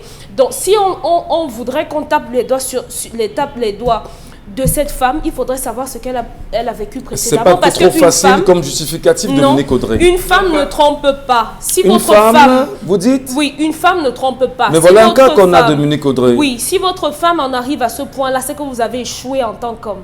C'est tout. Non, vous-même, C'est- vous dites dans l'histoire, il veut se marier avec celui avec qui il vit depuis, mais son cœur a toujours Non, elle a eu de tel. l'attirance. C'est Ça vous qui arrive à avez tout le raconté monde. l'histoire. Vous venez changer encore Elle à a la dit fin. qu'elle a eu Elle a eu de l'attirance. Elle a eu de L'attirance, parce que bon, il Vous avez- faudrait... dans Parce attirance, que vous vous mettez êtes quoi? champion pour tourner, pour... Dans attirance, pour- vous mettez quoi? Attendez. Dans attirance, vous mettez quoi? L'attirance n'est que physique. L'attirance n'est que physique. Oui. Qu'elle fabrique son gars, donc. Oh. Quel modèle Voilà, qu'elle dessine son gars Parce sur que le son mec papier, fasse des elle efforts va- en face. qui fasse des efforts. Oui. Voilà, Qui fasse des voilà le efforts. prix de Voilà, ce qu'elle a payé. elle a fait les Mais efforts. attendez, l'enfant, c'est pas mal, hein. C'est donc S'il ça. aime une femme, c'est- on verra. Voilà donc ce qui caractérise la société rétrograde que vous dites moderne. Pas de responsabilité. On n'a pas fait ça, une fille de 25 ans qui n'arrive pas à laver les sous-vêtements. Maman ne m'a pas. Qui ne sait pas que même à l'école, à partir de la classe de 5e, on apprend l'utilisation des préservatifs. À la maison, parce que les papas, maman ne parle jamais de Moi, j'ai sexualité. pas appris ça à l'école. On m'a Oui, pas mais appris à attendez, utiliser Dominique les Audrey, dès la préservatifs. classe de 5e, sur la reproduction humaine. Oui, dans l'école où moi j'ai été, on ne nous l'a pas, on ne nous Ah, a voilà. pas appris. Même moi qui n'ai pas terminé le cycle primaire, À on qui nous la apprenait faute? ça. Il y À a qui la la faute faute? à personne, la faute à moi-même qui n'a pas pu avoir son Monsieur Michel certificat Mathieu. jusqu'à 25 ans. Juste une précision. Voilà, donc. Juste une précision. Ce n'est pas au devoir, ce n'est pas du devoir des parents, pardonnez-moi, des parents d'enseigner ces choses aux enfants. C'est du devoir, vous permettez. Permettez qu'il évolue. Allons-y. C'est du devoir des grands-parents. Vous savez, les grands-parents n'ont plus froid aux yeux. Lorsque les enfants les envoient dans les congés, pendant les congés, l'enfant commence, la première chose sur laquelle il commence, c'est son organe reproducteur. Maman, grand-mère, c'est quoi ça ici? La grand-mère lui dit, donne des appellations, l'amène à comprendre un ensemble de choses. Lorsqu'il retient chez la grand-mère, il revient chez les parents sont là pour raffermir ce que les grands-parents ont déjà commencé à dire à l'enfant. Vous voulez aujourd'hui dire... Et quand les grands-parents n'y sont pas, qu'est-ce qu'on Ne sont fait? pas là. Quand les grands-parents ne sont pas, il y a les tantes. C'est ça même. C'est Il y a les tantes. Vous La faites des famille, enfants pour qu'on la famille est Non. tellement... Permettez Dominique Audrey, La je vous en famille est prie. tellement grande. facile. Vous voyez, c'est ce que Bombok développe. Après, vous voulez vous exprimer que vous avez le conflit en face. C'est pas Vous une avez affaire, des c'est habitudes, vous qui des voyez, gens c'est qui pas pensent une que affaire parce de qu'ils ont eu un doctorat, ils ont eu une licence ou un baccalauréat, Rien à ils voir. sont au-delà de ceux qui ont vécu. Mais C'est ça qu'on dit aujourd'hui. Rien à C'est voir. pas, ça n'a Rien. même On pas. va, même pas de rapport. on va permettre Ne faites rapidement. pas les enfants pour compter sur les gens après. Oui, Ce Dominique- sont vos enfants. Vous Dominique assumez Audrey. la responsabilité Mais de ces c'est elle qui enfants-là. est partie ouvrir ses Éduquez jambes. vos enfants. C'est elle qui a ouvert ses jambes chez plusieurs hommes. Vous voulez la protéger pourquoi? A-t-elle demandé à maman, a-t-elle demandé les Permettez. conseils à maman, voilà tel, je veux me marier, mais tel autre, je fais comment? Mais justement, c'est ça votre comportement aujourd'hui. Mon cœur a flashé sur tel, je peux faire ce que je veux, je m'en fous du candidat-on et tout. Mais quand ça vous arrive, on se dit, ah mais mes parents non. Mais attendez, Très bien. nous on prenait la responsabilité à partir du moment où on nous passait la circoncision. Mon père me dit, tu ne te laves plus avec les femmes. Et on commence un certain nombre Et d'éducations. aux filles, on disait quoi? Ferme les pieds. Tu es déjà un homme. Une femme ne s'assoit pas comme ça en public. Et sache Voilà. que comme tu saignes, sache que comme Oui, tu oui, saignes, quand tu à tout saignes, moment tu vas être voilà, tu peux marié, être tu peux tu peux concevoir. concevoir. Voilà, ça se disait. Mais je voulais quand même vraiment. Et ça, elle a déjà conçu, on va elle doit revenir. garder son enfant. On va revenir certainement avec les relances que les téléspectateurs nous feront Elle tout à pleure l'heure. sa grossesse. Ils vont Non, nous poser non, des elle questions. pleure. Nos filles savaient qu'elle allait concevoir et elle attendait la grossesse. On va tout à l'heure répondre aux questions des téléspectateurs qui n'hésitent pas de le faire. Et nous vous rappelons simplement que c'est sur 10-12 le Zénith sur Facebook ou en direct sur le fil d'actualité de l'émission sur Facebook. Allez, tout de suite, mesdames, messieurs, allons voir ce que nous réserve la toile. Voici la revue des réseaux sociaux signée Karine Sontia. Plus de 5000 cas de coronavirus détectés au Cameroun. Qu'est-ce qui se passe dans nos hôpitaux? Quel est l'état même de la situation d'accueil dans nos différents centres hospitaliers. Alors, le professeur Anne Jomlen, néonatologiste, je pense que c'est comme ça qu'on prononce, et directrice de l'hôpital de la Caisse des Sources, a publié hier la capacité d'accueil logistique et autres équipements par région dans les hôpitaux camerounais, et seule la région du littoral et du centre, seules les régions du littoral et du centre ont la capacité d'accueil de 1000 cas pour le centre et 500 cas pour la région du littoral et dans l'Adamawa. Et dans le reste du pays, l'Adamawa, l'Est, l'extrême nord, le sud et le sud-ouest ne possèdent aucun respirateur ni concentrateur, et on a environ 1394 lits disponibles pour tout le pays et 40 respirateurs pour tout le Cameroun. Comment est-ce qu'on peut prendre en charge les cas de Covid-19 si jamais on arrive à la phase 3, et sachant que la complication du coronavirus se rapporte notamment aux problèmes respiratoires et qui nécessitent des respirateurs?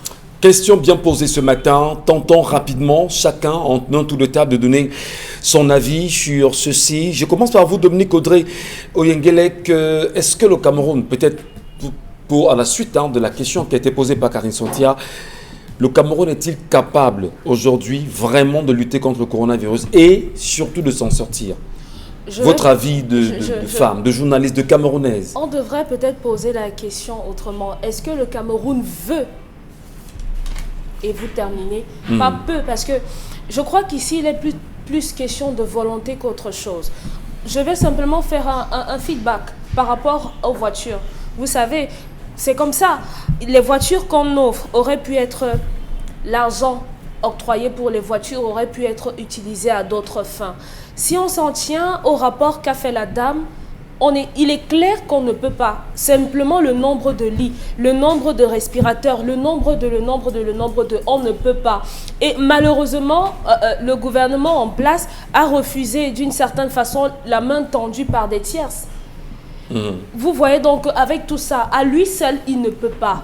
Moi, j'ai vu au Cameroun, à Douala notamment, des petits groupuscules de personnes qui ont essayé de faire des dons savons, masques et autres, mais ça ne suffit pas. Il faudrait qu'on investisse encore plus si on veut véritablement venir à bout de cette situation.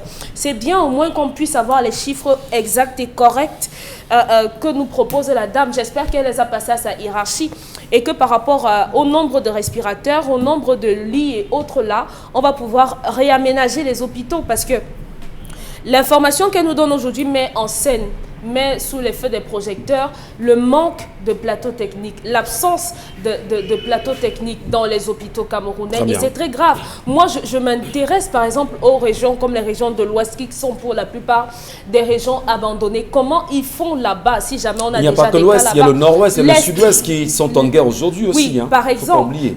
Oui, et il y a aussi le nord là-bas, parce qu'on est tous concentrés ici. Oui, voilà. L'extrême nord. On est tous concentrés aussi, mais il y a des zones qui sont vraiment à risque. Moi, je n'ai pas vu un déploiement particulier pour ces endroits-là.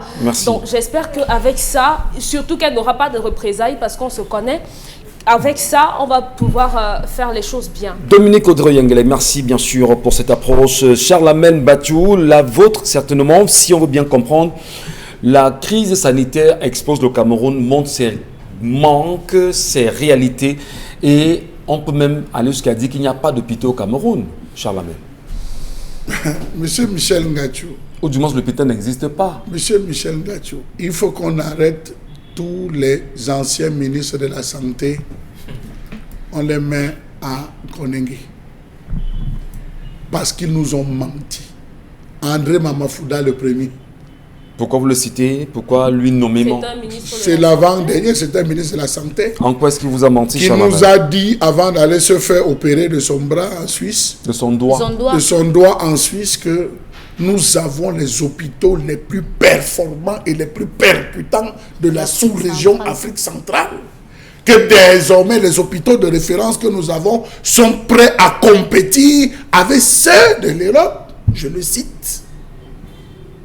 Dans l'une de ses sorties, M. Michel Ngacho. Aujourd'hui, ça a commencé avec la directrice de la CNPS qui avait fait la déclaration qu'on envoie les morts. On les envoie où? Il y a quoi? Oui. Si vous voyez l'hôpital c'est pas Adluchem, l'hôpital protestant de presbytérien de Bonabéry, qui s'est retrouvé à vendre des lits. Non, l'hôpital c'est vrai de Bonabéry. Qui s'est retrouvé à vendre des lits. On les a vu sortir avec pour vendre des lits. Déjà? Mais oui! C'est pour dire que la crise, quand on vous parle des lits, quand on vous parle des lits, vous êtes parti à la Quintini voir les lits. Ne voyez pas les lits qu'on a ajustés avec un morceau de bois, on a cliqué dessus. Hein. On dit au malade, ne te tourne pas vite. Tu te tournes là, le lit là va tomber avec toi. Vous avez des lits là-bas qu'on a soudés, monsieur Michel Gadjou. Vous parlez de quel type de lit? Vous parlez bien de l'hôpital. On ne parle pas de lits en état. Hein. Vous parlez bien de l'hôpital à Kentini. J'ai pris un cas. Ça peut être à Garoua, ça peut être à Maroua, ça peut être à Thème. À Maroua, vous avez vu des lits où il n'y a pas de ressort. On a mis des planches. On dit aux malades que si tu pèses et que ça se casse, c'est ton problème. Mais voilà ce qu'on vit dans ce pays. Voilà une crise qui est venue vous dire que vous n'avez que 40 respirateurs. Oui, on a 40 de la France, elle en avait 52. Donc on prenait de ce côté, on est au même niveau. Mais en termes de lits, en termes de prise en charge, non, monsieur Michel Gadjou, le coronavirus est venu nous démontrer que tous les ministres qui sont passés, y compris celui qui est présent, passent le temps à enfumer les Camerounais. Je suis désolé, on a besoin de matériel. Vous avez vu le Bénin.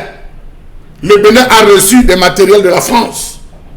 Le ministre a dit, je ne réceptionne pas ça parce que ce n'est pas bon. On a renvoyé ces matériels. Si on a renvoyé ces lits, pourquoi au Cameroun, on nous dit qu'on a acheté un matériel performant, à peine on monte, on commence à voir comment ça se passe. C'est bien dommage, Charlamel. Allez, bon Bengan, tentons bien de comprendre. Quelles sont les voies de solution, les voies d'issue? Y a-t-il? Peut-il en avoir? Oui, mais justement, Covid-19 est venu nous montrer la seule voie de solution. Et lorsque nous, Africains, nous matérialisons, nous martelons tous les jours que la seule théorie qui vaut la peine d'étudier, c'est la théorie, je répète, c'est la théorie de la complexité. Vous avez vu comment Cuba vient en aide à l'Italie et aux pays occidentaux. Vous avez vu comment le dispositif d'aide s'est installé. Vous êtes à l'hôpital Cochin de Paris, l'hôpital Val-de-Grâce, l'hôpital, je ne sais pas moi, il était à Harvard, à la faculté de médecine de Harvard, au Massachusetts Institute of Technology, et tout ce que vous voulez, tout est bas. Même là où on vous disait que le plateau technique est le plus relevé, le président américain vous dit, moi je prends le protocole de Didier Raoult. Vous voyez? Donc, or, un autre intellectuel français avait attiré l'attention de l'opinion mondiale là-dessus en 2005 aux éditions La Découverte, c'est Anne-Cécile Robert, l'Afrique au secours de l'Occident. Donc en fait c'est d'abord un système de solidarité que nous devons installer, entre nous. 350 médecins meurent en Égypte. Le Cameroun, dans une petite crise de choléra, nous n'arrivons pas à juguler. Quand sera-t-il d'une crise de Covid-19? Ce sera la catastrophe. Nous n'avons pas de politique de santé dans notre pays, ça n'existe pas. Donc, c'est la solidarité. Par exemple, je souhaite que vous avez commencé l'émission avec ça. La rencontre ou l'audience qu'a accordé le Premier ministre à Monseigneur Cléda soit une ouverture pour que nous, les praticiens, nous sortons du maquis et que ceux qui pratiquent la médecine dite moderne ne nous traitent plus de charlatans, de ceci, parce que nous serons, nous aussi, en droit de leur dire qu'en fait, les anti-inflammatoires que vous nous prescrivez depuis des années, depuis 1945, ça nous a causé les insuffisances rénales. Vous qui avez payé, vous avez rendu nos filles stériles, parce que quand elles souffrent de règles douloureuses, vous leur dites, allez prendre ibuprofène. Donc, nous ne voulons plus ce genre de débat. Il faudrait que les deux médecines s'asseyent. Et le Cameroun en est l'exemple. Nous avons des protocoles déposés au laboratoire national de recherche des plantes médicinales. Et nous avons l'ordre des médecins, l'ordre des pharmaciens du Cameroun. On essaie de voir on aura beaucoup de protocoles comme Madagascar. Très bien. Le Cameroun pourra sortir ses protocoles comme l'a fait Madagascar, le Tchad, le Gabon, ainsi de suite, ainsi de suite. Donc, pour le cas précis, qu'on nous laisse, parce que la capacité hospitalière aujourd'hui ne peut pas supporter. Souvenez-vous aujourd'hui qu'il y a docteur Dimi qui également est rentré dans le travail, lui en tant que phytothérapeute qui fait un travail fort aujourd'hui, qui permet même déjà à soigner des Camerounais.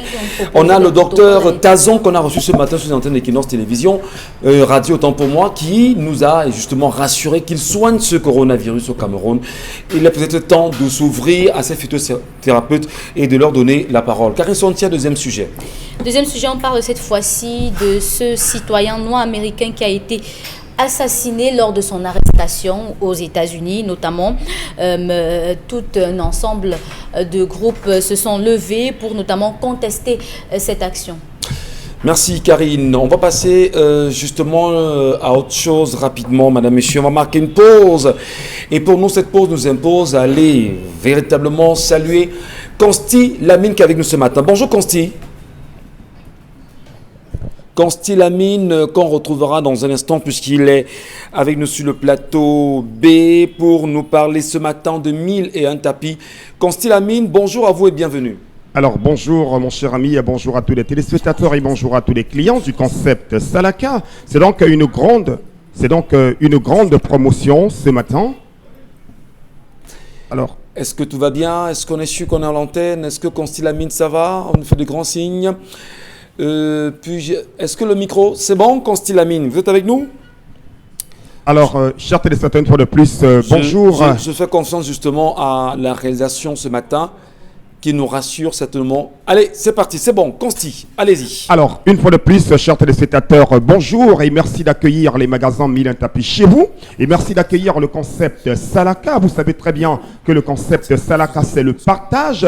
Le concept Salaka, c'est ce concept qui permet à tout un chacun d'avoir des articles de qualité accompagnés bien sûr des cadeaux. Et le premier cadeau que nous offrons à nos clients, c'est les prix. Et aujourd'hui, nous célébrons bien entendu dans quelques jours la fête des mères et le concept Salaka a décidé de faire une promotion spéciale fête des mères accompagnée bien sûr de plusieurs cadeaux. Alors nous allons tout de suite commencer bien sûr par le premier cadeau que nous allons offrir à tous les clients pour le compte de ce jour. C'est bien entendu des cache-nez de qualité supérieure. Les voilà. Il y a donc plusieurs designs de cache-nez que nous allons remettre gratuitement à tous les clients qui vont faire les achats du côté bien sûr du magasin 1001 tapis en face du Palais d'Ika. Quelle que soit votre ville, quel que soit votre quartier, dès que vous commandez un article, vous recevez gratuitement un cache-nez lavable de qualité supérieure. Ce n'est pas tout, puisqu'on a parlé de la fête des mères. Les 20 premiers clients ont commandé au moins ces 2 articles. Et parmi ces 2 articles-là, il faudrait commander le détendeur intelligent. Les 20 premiers clients qui vont commander dès à présent minimum 2 articles au magasin 1001 tapis. Et parmi ces 2 articles, il faudrait commander le détendeur intelligent. Ils vont recevoir gratuitement le pagne de la fête des mères que voici. Dans ces pagnes, vous les avez en quantité au magasin 1001 tapis. C'est pour remettre gratuitement aux 20 premiers clients qui vont commander minimum 2 articles. Et je précise que parmi ces articles-là, il faudrait commander le détendeur intelligent. Il n'y a pas que les pagnes de la fête des mères, il y a également les gels désinfectants qu'on va remettre à tous ceux qui vont commander 2 articles. Soyez parmi les 20 premiers. Les numéros de téléphone sont à l'écran. Commencez déjà à passer vos commandes dès à présent et recevez gratuitement le pain de la fête des mères. Mais je rappelle que les cache-nez sont offerts gratuitement à tous les clients qui vont faire les achats du côté du magasin 1001 tapis. Nous allons tout de suite commencer la vente de ce matin par la présentation du détendeur intelligent. C'est un détendeur qui permet de réduire la consommation du gaz. Le détendeur intelligent que voici permet également de contrôler l'évolution de votre gaz. Le détendeur intelligent permet également, bien entendu, chers téléspectateurs, d'éviter les fuites qui causent les incendies à la maison. C'est un détendeur intelligent qui On vous donne 5 ans de garantie sur ce détendeur intelligent. Il est d'origine danoise et vous l'utilisez pendant 10 ans au moins. C'est donc l'occasion, chers téléspectateurs, de le commander dès à présent. Je rappelle que le stock est en train de s'épuiser. N'attendez pas la fin du stock. C'est l'occasion plus que jamais de commander dès à présent votre détendeur intelligent IGT qui permet de réduire la consommation du gaz, de contrôler votre gaz. C'est le seul détendeur qui parle. Ça dit ceci: bonjour monsieur, votre gaz est en train de finir. Bonjour monsieur, il y a fuite. Bonjour monsieur, votre gaz est en train de finir. Donc il faut vous apprêter. À côté bien sûr de ces détendeurs intelligents, il y a bien sûr les tissus d'ameublement. Vous les avez à partir de 1000 francs le mètre linéaire. C'est toujours au magasin 1001 tapis. La beauté de vos meubles passe par des tissus de qualité. Vous les avez à partir de 1000 francs le mètre linéaire. On est également toujours dans la vente de ce matin les robots mixeurs 2 balles. Regardez comment c'est nyanga. Regardez comment c'est stylé. C'est les robots mixeurs d'origine. Vous les avez à 12 000 francs. Pour dire tout simplement, n'allez plus, virgule, écraser les condiments, virgule, chez le voisin. Parce que le concept Salaka vend les robots mixeurs de qualité à 12 000 francs seulement et on vous donne gratuitement un cache-nez lavable. On est également toujours dans la vente de ce matin, chers téléspectateurs, des bouilloires pour bouillir de l'eau. Étant donné qu'on conseille de boire de l'eau chaude de temps en temps, des bouilloires électriques en inox, vous les avez à 6 500 francs du côté du magasin 1001 tapis en face du palais d'Ika, c'est au Cameroun à Douala. On est également toujours dans la vente de ce matin, une imprimante de caisse pour une facturation de qualité, pour une facturation sécurisée, pour une comptabilité de qualité, des imprimantes de caisse. Vous les avez à 65 000. J'interpelle les boutiques, les magasins, les prêt-à-porter, les stations-service, les imprimantes de caisse à 65 000 francs seulement. On parle également toujours dans la vente de ce matin, le détendeur intelligent IGT. Regardez comment il se présente. Il est neuf dans le carton avec le guide d'utilisation en anglais et en français. Vous l'avez à 12 000 francs. Ce détendeur intelligent IGT, c'est une exclusivité du concept Salaka. Il n'y a que le concept Salaka qui le vend à 12 000 francs. Ailleurs, vous le retrouverez à 15 000, mais au magasin 1001 tapis, vous l'avez à 12 000 francs. Ce détendeur intelligent IGT d'origine danoise. On a également des ordinateurs complets. La prochaine rentrée scolaire, c'est bientôt. Les ordinateurs complets à 45 000. Les parents, les chefs d'établissement, équipez vos salles, vos salles informatiques avec des ordinateurs complets à 45 000 francs au magasin 1001 tapis. Stock très très limité. On parle également toujours des woofers.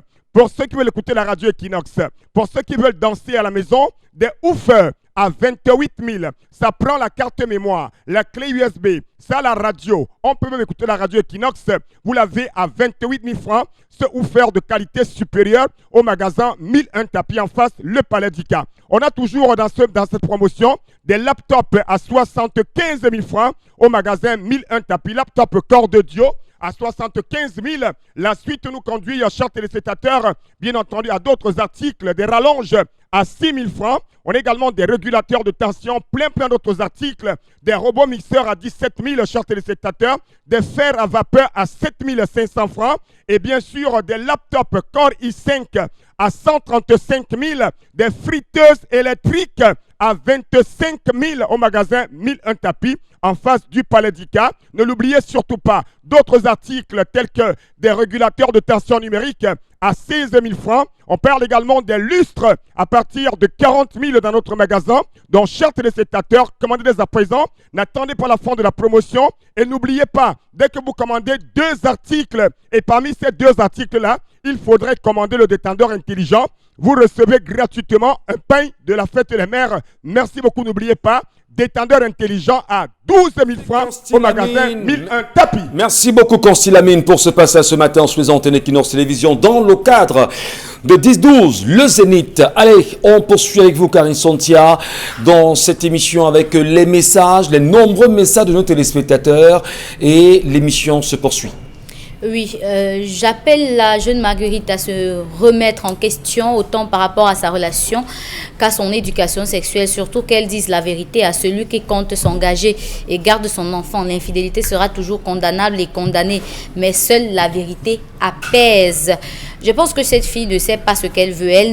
Elle n'aime en fait aucun des deux hommes-là. Elle recherche juste une case. Le mieux pour elle est de dire la vérité aux deux hommes et surtout qu'elle n'avorte pas. C'est cet effet qui essuiera, c'est cet enfant qui essuiera ses larmes. D'aucuns voulant manger... Bon, on veut réagir sur... Il y a, lorsqu'on vous demande de vous consulter chez les prêtres indigènes avant de vous engager, vous prenez cela comme du maraboutisme ou du charlatanisme. Il y a des types de filles, lorsque la relation devient sérieuse, elle a le vous. L'ivou. Voilà, l'ivou, comme vous voulez. Nous, on appelle le vous, l'ikari, c'est-à-dire qui t'interdit d'aller en mariage. En Barantin, on appelle ça Qui t'interdit d'aller en mariage. Donc, ces choses-là, il faut les consulter. Puisque nous sommes sur un plateau qui apprend tout, il faut le savoir. Parce qu'en fait, si vous vous limitez, vous faites que oui, elle agit comme ça, donc il y aura comme ça des phénomènes qui ne seront pas, paraître des phénomènes paranormaux. Vous n'allez pas clairement les justifier, même dans la science dite moderne. Très bien. Allez, Karine Santiassi avec vous. Donc, en voulant manger, font une pétition pour demander aux enseignants de ne pas faire cours le 1er juin. Depuis qu'on paye les enseignants à 1000 francs, voire 800 francs l'heure et 50 000 francs pour les permanents pour 28 heures de cours, ils sont où? Depuis que les fondateurs n'affilient pas les enseignants à la CNPS, ils sont où? Depuis que le coronavirus est là et que les fondateurs n'ont pas payé les salaires des enseignants, ils sont où? Depuis que les fondateurs escroquent les enseignants lors des fêtes, ils sont où? Aujourd'hui, affamés, ils disent ne pas faire cours à partir du 1er juin. Si c'est le syndicat, qu'il ne soit pas seulement là quand il faut faire le chantage, parce qu'il a vu les syndicats des transporteurs manger. Non. Les syndicalistes sont clairs. D'abord, quand ils se sont indignés du fait qu'une salle de classe a 120, 150 élèves, on ne les a pas écoutés. Maintenant, les mêmes autorités qui les ont amenés à tenir les enfants 150 par classe leur demandent de diviser les mêmes 150 dans 6 classes. Comment lui qui donnait des cours de mathématiques à 150 élèves dans une même salle de classe, comment s'organiser pour donner le même cours de mathématiques à 150 élèves divisés dans 6 ou 7 classes? Voilà le problème qu'il pose. Et ce problème est réel. La preuve, c'est que les catholiques ont dit on n'ouvre pas parce qu'il y a deuxième problème. La contamination au Cameroun, pour cette semaine seulement, de 3 jours seulement, nous sommes au premier rang de contamination par jour. Dans le monde. Dire, oui, dans le monde. Parce que le Guatemala nous suit parce qu'on a 22%. Voilà, donc, si le Guatemala il y a 13%. À ce taux de contamination vers le monde, les syndicalistes doivent attirer l'attention parce que tout le monde fait au Cameroun comme si on courait derrière la nourriture, derrière l'argent. Non, cher ami, tout le monde n'est pas là pour manger. Merci. Il y en a qui ont une très haute considération du devoir. Karine Santia, le message. Le problème par rapport à la colère, c'est la non-subvention des agriculteurs par l'État. Et quand il y a bel et bien subvention par les GIC, il n'y a pas de route pour transporter vers les zones urbaines. Rivarol Ngwate qui nous écrit. Alors, que sont devenus les tracteurs du comice agro-pastoral? On nous parlait de l'agriculture de deuxième génération. Ça veut dire quoi, s'il vous plaît? Répondez-moi, Alain Djikam. Le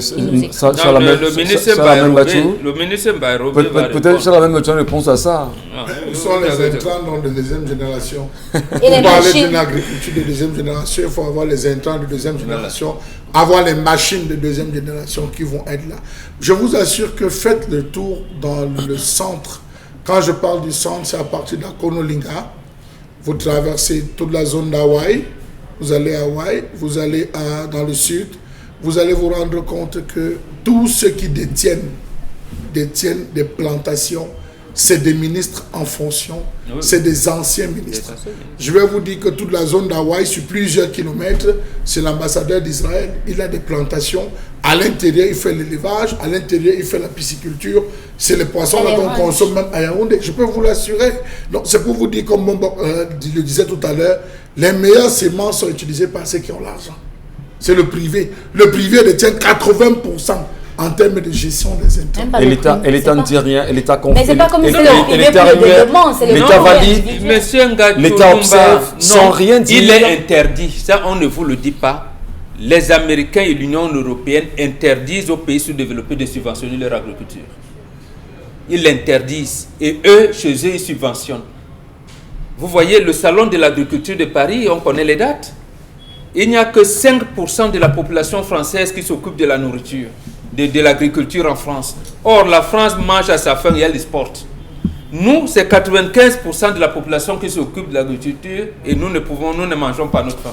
Malheureusement. Est-ce que vous savez qu'il y a plein de jus qui sont fabriqués au Cameroun et commercialisés à l'extérieur? C'est fabriqué dans les champs. Non, mais il y a des usines dans la zone du sud. Ça sort de la direction. C'est pas un secret. Le chef de l'État est un agriculteur et on sait exactement qu'est-ce qu'il produit comme jus, qui se consomme même pas au Cameroun. Là, il faut. On trouve ça normal que ce soit le chef de l'État, Victor Fotso, l'NZT, de tout. C'est normal, ils ont l'argent. Mais au moins qu'ils encadrent les autres. Quand ils vous disent constituer les GIC, constituer la coopérative, ils doivent donc mettre à la disposition de ces GIC et des coopératives d'abord les accompagnateurs, les chefs de poste agricole qui doivent être payés et les intrants. Quand ils vous disent, bon, le calendrier agricole prévoit cette année, on commence les champs de nanana de telle à telle période, voilà comment on laboure le terrain, voilà comment on fait et on vous accompagne. Merci mon Wengan, on vous a suivi. Karine Santia. Un pays, les messages vous avez cette même réaction, je pense bien. Pour moi, j'ai toujours dit qu'un pays qui n'investit pas sur ce qu'il mange pourrait être empoisonné. Et moi, j'ai toujours pensé ça parce qu'il est quand même inadmissible que notre sol soit capable de produire presque tout ce que nous mangions et que nous ne consommions pas ce que nous produisons.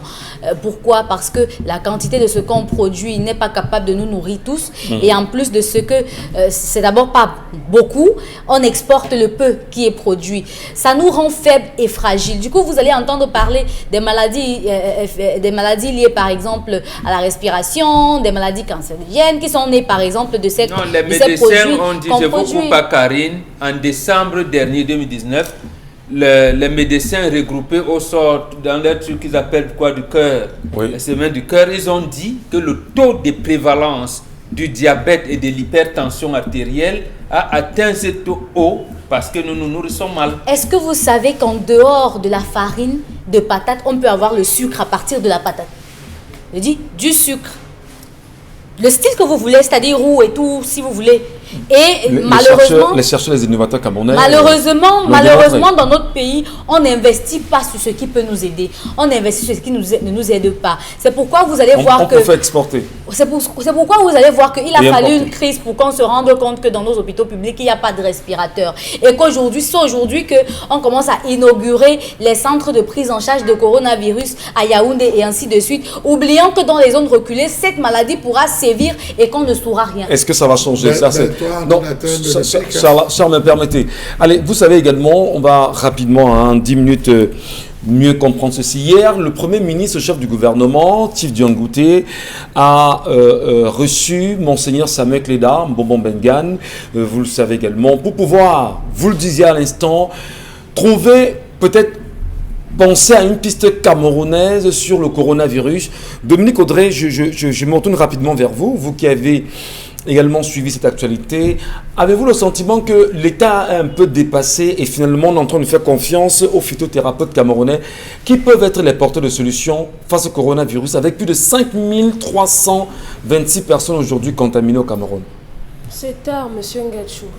Généralement ici, Monsieur Mbachou nous raconte parfois l'histoire d'un homme qui a fui l'hôpital parce qu'il s'est rendu compte que son fils était là-bas pour qu'il allait financer. Voilà, allait l'examiner. Ça fait partie des quelques brebis galeuses qu'on a dans notre système. Mais si on se regarde dans le blanc des yeux, on se rendra compte qu'au Cameroun, on a tellement de talents et on en parle ici tous les jours, des personnes qui sont valorisées à l'extérieur. Malheureusement, au Cameroun, le gouvernement ne fait pas confiance à ses citoyens, malheureusement. C'est pour ça que je dis que c'est tard. On ne devrait pas en parler parce qu'ils ont pris trop de temps à prendre ça au sérieux. Lorsque vous avez un enfant qui est gravement malade, si on vous dit à l'hôpital que vraiment jusqu'à présent on n'a pas trouvé le traitement et que la voisine vous dit allez vous coucher au cimetière pour que votre enfant guérisse, allez d'abord au cimetière et couchez-vous. Si votre enfant ne guérit pas, allez voir ailleurs, ainsi de suite. On fonctionne par tâtonnement? Non, pas par tâtonnement. Je veux dire que lorsqu'on est face à une situation et qu'il y a des pistes de solutions qui s'offrent à nous, on devrait toutes les explorer. Surtout que le coronavirus, c'est pas une route à goudronner, ça tue, les gens meurent et on meurt une seule fois. Donc on n'aurait pas dû perdre autant de temps, j'espère. Vraiment, j'espère qu'on va retourner vers le confinement entre guillemets partiel par lequel on est passé pour arrêter d'abord les contaminations et commencer à dispatcher le produit. Il n'y a pas que Monseigneur Cléda. Il y a d'autres personnes qui se sont présentées qui peuvent. Donc il faudrait qu'on ait le maximum de personnes qui puissent soigner et parmi le ces plus rapidement possible. Parmi ces personnes, Charles Hamel, il y en a, les Camerounais proposent des solutions. On doit s'ouvrir à eux maintenant. C'est l'occasion, c'est le moment. Monsieur Michel Ngacho, le Premier ministre devait recevoir tous ceux qui ont déposé des protocoles liés au traitement de cette maladie. Il devrait les recevoir. Bon, peut-être il a voulu commencer par le plus grand, notamment le docteur Monseigneur Cléda. Souffrez que je l'appelle ainsi, parce que le docteur Monseigneur Cléda, à lui seul, a dit qu'il a reçu plus de 3000 cas. Avec son vicaire, le vicaire qui a dit plus de 3000 cas. Il a soigné 1500 environ. Oui, 1500. Quand on nous parle de 5000 cas, plus les 3000. Non, je ne pense pas. Vous voyez un peu. Non, mais il y a de la confusion. La différence qu'il y a, c'est que parce que c'est 3000 cas qu'on a recensés au niveau de l'église, mais il y a 5000 cas que reconnaît l'État du Cameroun. J'y suis allé. Lorsque vous arrivez, on vous enregistre nom, numéro, et on vous programme. Les 3000 sont vraiment les 3000 qui disent, parce qu'ils disent qu'il y a certains, d'autres qui viennent du Tchad, d'autres qui viennent du Tchad et qui viennent des pays, mais c'est réellement 3000 qui sont enregistrés. Est-ce que si on ajoute aux 5000, vous vous rendez compte qu'en termes de chiffres déjà, il y a réflexion, premier point. Deuxième point, le ministre qui décide aujourd'hui de les recevoir, est-ce qu'il reçoit sous instruction du chef de l'État? C'est ce qu'il dit. Oui, c'est pour discuter de quoi? De ce que le directeur de la pharmacie du ministère de la Santé, qui était descendu rencontrer Monseigneur Cléda, a fait comme travail, ou bien c'est sur la possibilité de rendre public le traitement. Si c'est juste pour dire bonjour, j'ai appris que tu soignes. Oui, je soigne. Il faut bien soigner. Soigne bien, au revoir. Ça ne sert à rien qu'on fasse. Bon, peut-être c'est pour lui donner les résultats de l'essai. Parce qu'ils ont dit qu'ils devaient tester le produit aussi pour voir à quel Le directeur de la pharmacie est passé depuis près d'un mois. Toxique. Ça suppose que les études de l'ANACOM ont déjà été faites. Et on attend justement que cela soit rendu public malheureusement. Bon, Bengan, ce matin, on va peut-être pas trahir de secret. On recevait sur les antennes de Radio Kévion ce matin un certain docteur Tazon qui lui est venu témoigner qu'il a soigné des gens et qu'il a entre les mains le Corovitas 1 et le Corovitas 2 qui soignent efficacement. D'ailleurs, au sorti de l'émission, il a été assailli justement par des gens ici qui lui ont dit mais nous on est malade du Covid-19 et à côté il y a un certain docteur Dimi qui lui aussi dit soigner le coronavirus. Finalement, non, quand vous employez l'expression qui dit aussi soigner, qui soigne. Oui, s'il soigne, il soigne. Docteur Dimi soigne. Oui, c'est ça que je dis, monsieur Michel Ngacho. Parce que ne disons pas une chose, les téléspectateurs vont nous frapper. Il n'est pas seul, il y a également le docteur Eloge qui soigne. Voilà. Ils sont assez nombreux. Eloge, ils sont nombreux. Voilà. Est-ce qu'il n'est pas ton bonbon de s'ouvrir à ces gens-là et de trouver une solution rapide? Parce que c'est pour ça qu'ils devaient tous les remettre. Si on a 10 000 cas aujourd'hui, si on a 15 000 cas et on sait, ça va très vite, on risque d'en mourir plus vite aussi. Il y a des Nyemawa, des anciens joueurs de Dynamo de Douala. Il y a François Bengono. Tout le monde est connu. Non, en réalité, nous devons être sérieux. Si l'État du Cameroun a créé un laboratoire de recherche des plantes médicinales, c'est-à-dire que l'État du Cameroun sait que la solution à la plupart de nos maladies proviennent par les plantes et nous avons ces plantes ici. Le même État du Cameroun a créé une cellule de promotion, de recherche et de promotion de la pharmacopée africaine. Ça veut dire qu'il y a du sérieux là-dedans. Donc, tout le monde sait que l'Occident fabrique les antipaludéens, mais on les trouve chez nous. L'artémisia et le coque-morte, le quinquina que vous avez, c'est chez nous. Donc, il appartient aujourd'hui d'enlever les verrous qu'un ancien ministre de Paul Biya lui avait dit à l'époque, Henri Hobbenlin, je répète, il faut décoloniser la recherche. Il faut décoloniser la recherche. Donc, premièrement, Madagascar a appris au président de l'Union africaine que mes chers compatriotes, mes chers collègues, allons de l'avant. Deuxièmement, vous avez raison. Comment vous pouvez quand même dire que dans les facultés de médecine et de pharmacie de nos universités d'État, les étudiants présentent des mémoires et des thèses sur comment je veux dire, sur les retombées, sur les principes actifs, les principes actifs de nos plantes médicinales et qu'on ne les prenne pas en compte. Donc il faut qu'on parvienne à enlever le clivage qui existe entre celui qui est sorti de la faculté de médecine de Paris et de moi qui viens de Sakbayemi.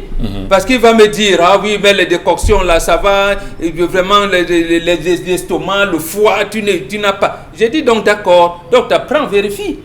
Et que moi aussi, je lui dis que quand tu prescris à quelqu'un les bimalaril, c'est les molécules chinoises qui sont... Mais lorsque le docteur phytothérapeute, je parle comme vous, lorsque le docteur phytothérapeute prend ses produits, va rencontrer le Premier ministre, rencontre le ministre de la Santé, rencontre le ministre de l'administration territoriale, y compris même le ministre de la Recherche et des scientifiques et de l'innovation, ça veut dire quoi? Qu'on ne puisse pas l'appeler? Ça veut dire... Non, c'est justement parce que nous sommes bloqués. Il faut décoloniser la recherche. Il ne faudrait pas que les institutions viennent de Paris. Mais on entend de crise Mombok. On le fera quand? Mais vous avez le président dont les mains sont liées. Bon, il ne nous sert donc à rien. C'est ce qu'on a compris. Ça veut donc dire que comme l'Église catholique est un lobby puissant, ça permettra donc de sortir les autres du maquis. Et peut-être même le même président et son gouvernement, voilà, d'essayer de lier et de donner... Donc on comprend que si Paul Biya ne le fait pas, il ne sert à rien. C'est ce qu'on a compris. Justement, mais sauf que, comme vous avez dit, il y aura toujours la bataille. Et c'est cette bataille que nous ne voulons pas. Où le médecin vous dira, ne va pas prendre la potion, c'est un bon Il y a un problème de posologie. Ne va pas prendre ce bonbon. Et moi, je vais dire, le médecin là, il a prescrit le ibuprofène à ma fille. Et après, on a vu que ma fille ne peut plus accoucher. Elle est devenue fertile. Et chaque fois, c'est qu'on prenait là comme Feralgan et tout ça, lui ont donné les insuffisances rénales. Et nous ne voulons plus ce débat. Il faudrait qu'on arrive à un niveau où vous pouvez aller à l'hôpital, on vous donne des ordonnances. Soit vous allez en pharmacie acheter les médecines, les médicaments de la médecine moderne ou de la pharmacopée. Et ça veut dire donc que notre laboratoire de recherche des plantes médicinales doit fonctionner. Merci Mbombo. Vraiment Karine, je vous retire la parole aujourd'hui et je vous la remettrai demain. Rassurez-vous, quoi qu'il en soit. Madame, Messieurs, merci à vous d'avoir trouvé de l'intérêt à nous regarder pendant cette édition de 10-12 le Zénith. Retrouvons-nous, s'il plaît à Dieu, demain lorsqu'il sera 10h. Merci Chalamel, Mbombo Bengan, Karine Sontia, Dominique Audrey. D'ici là, portez-vous. À demain sur Equinox.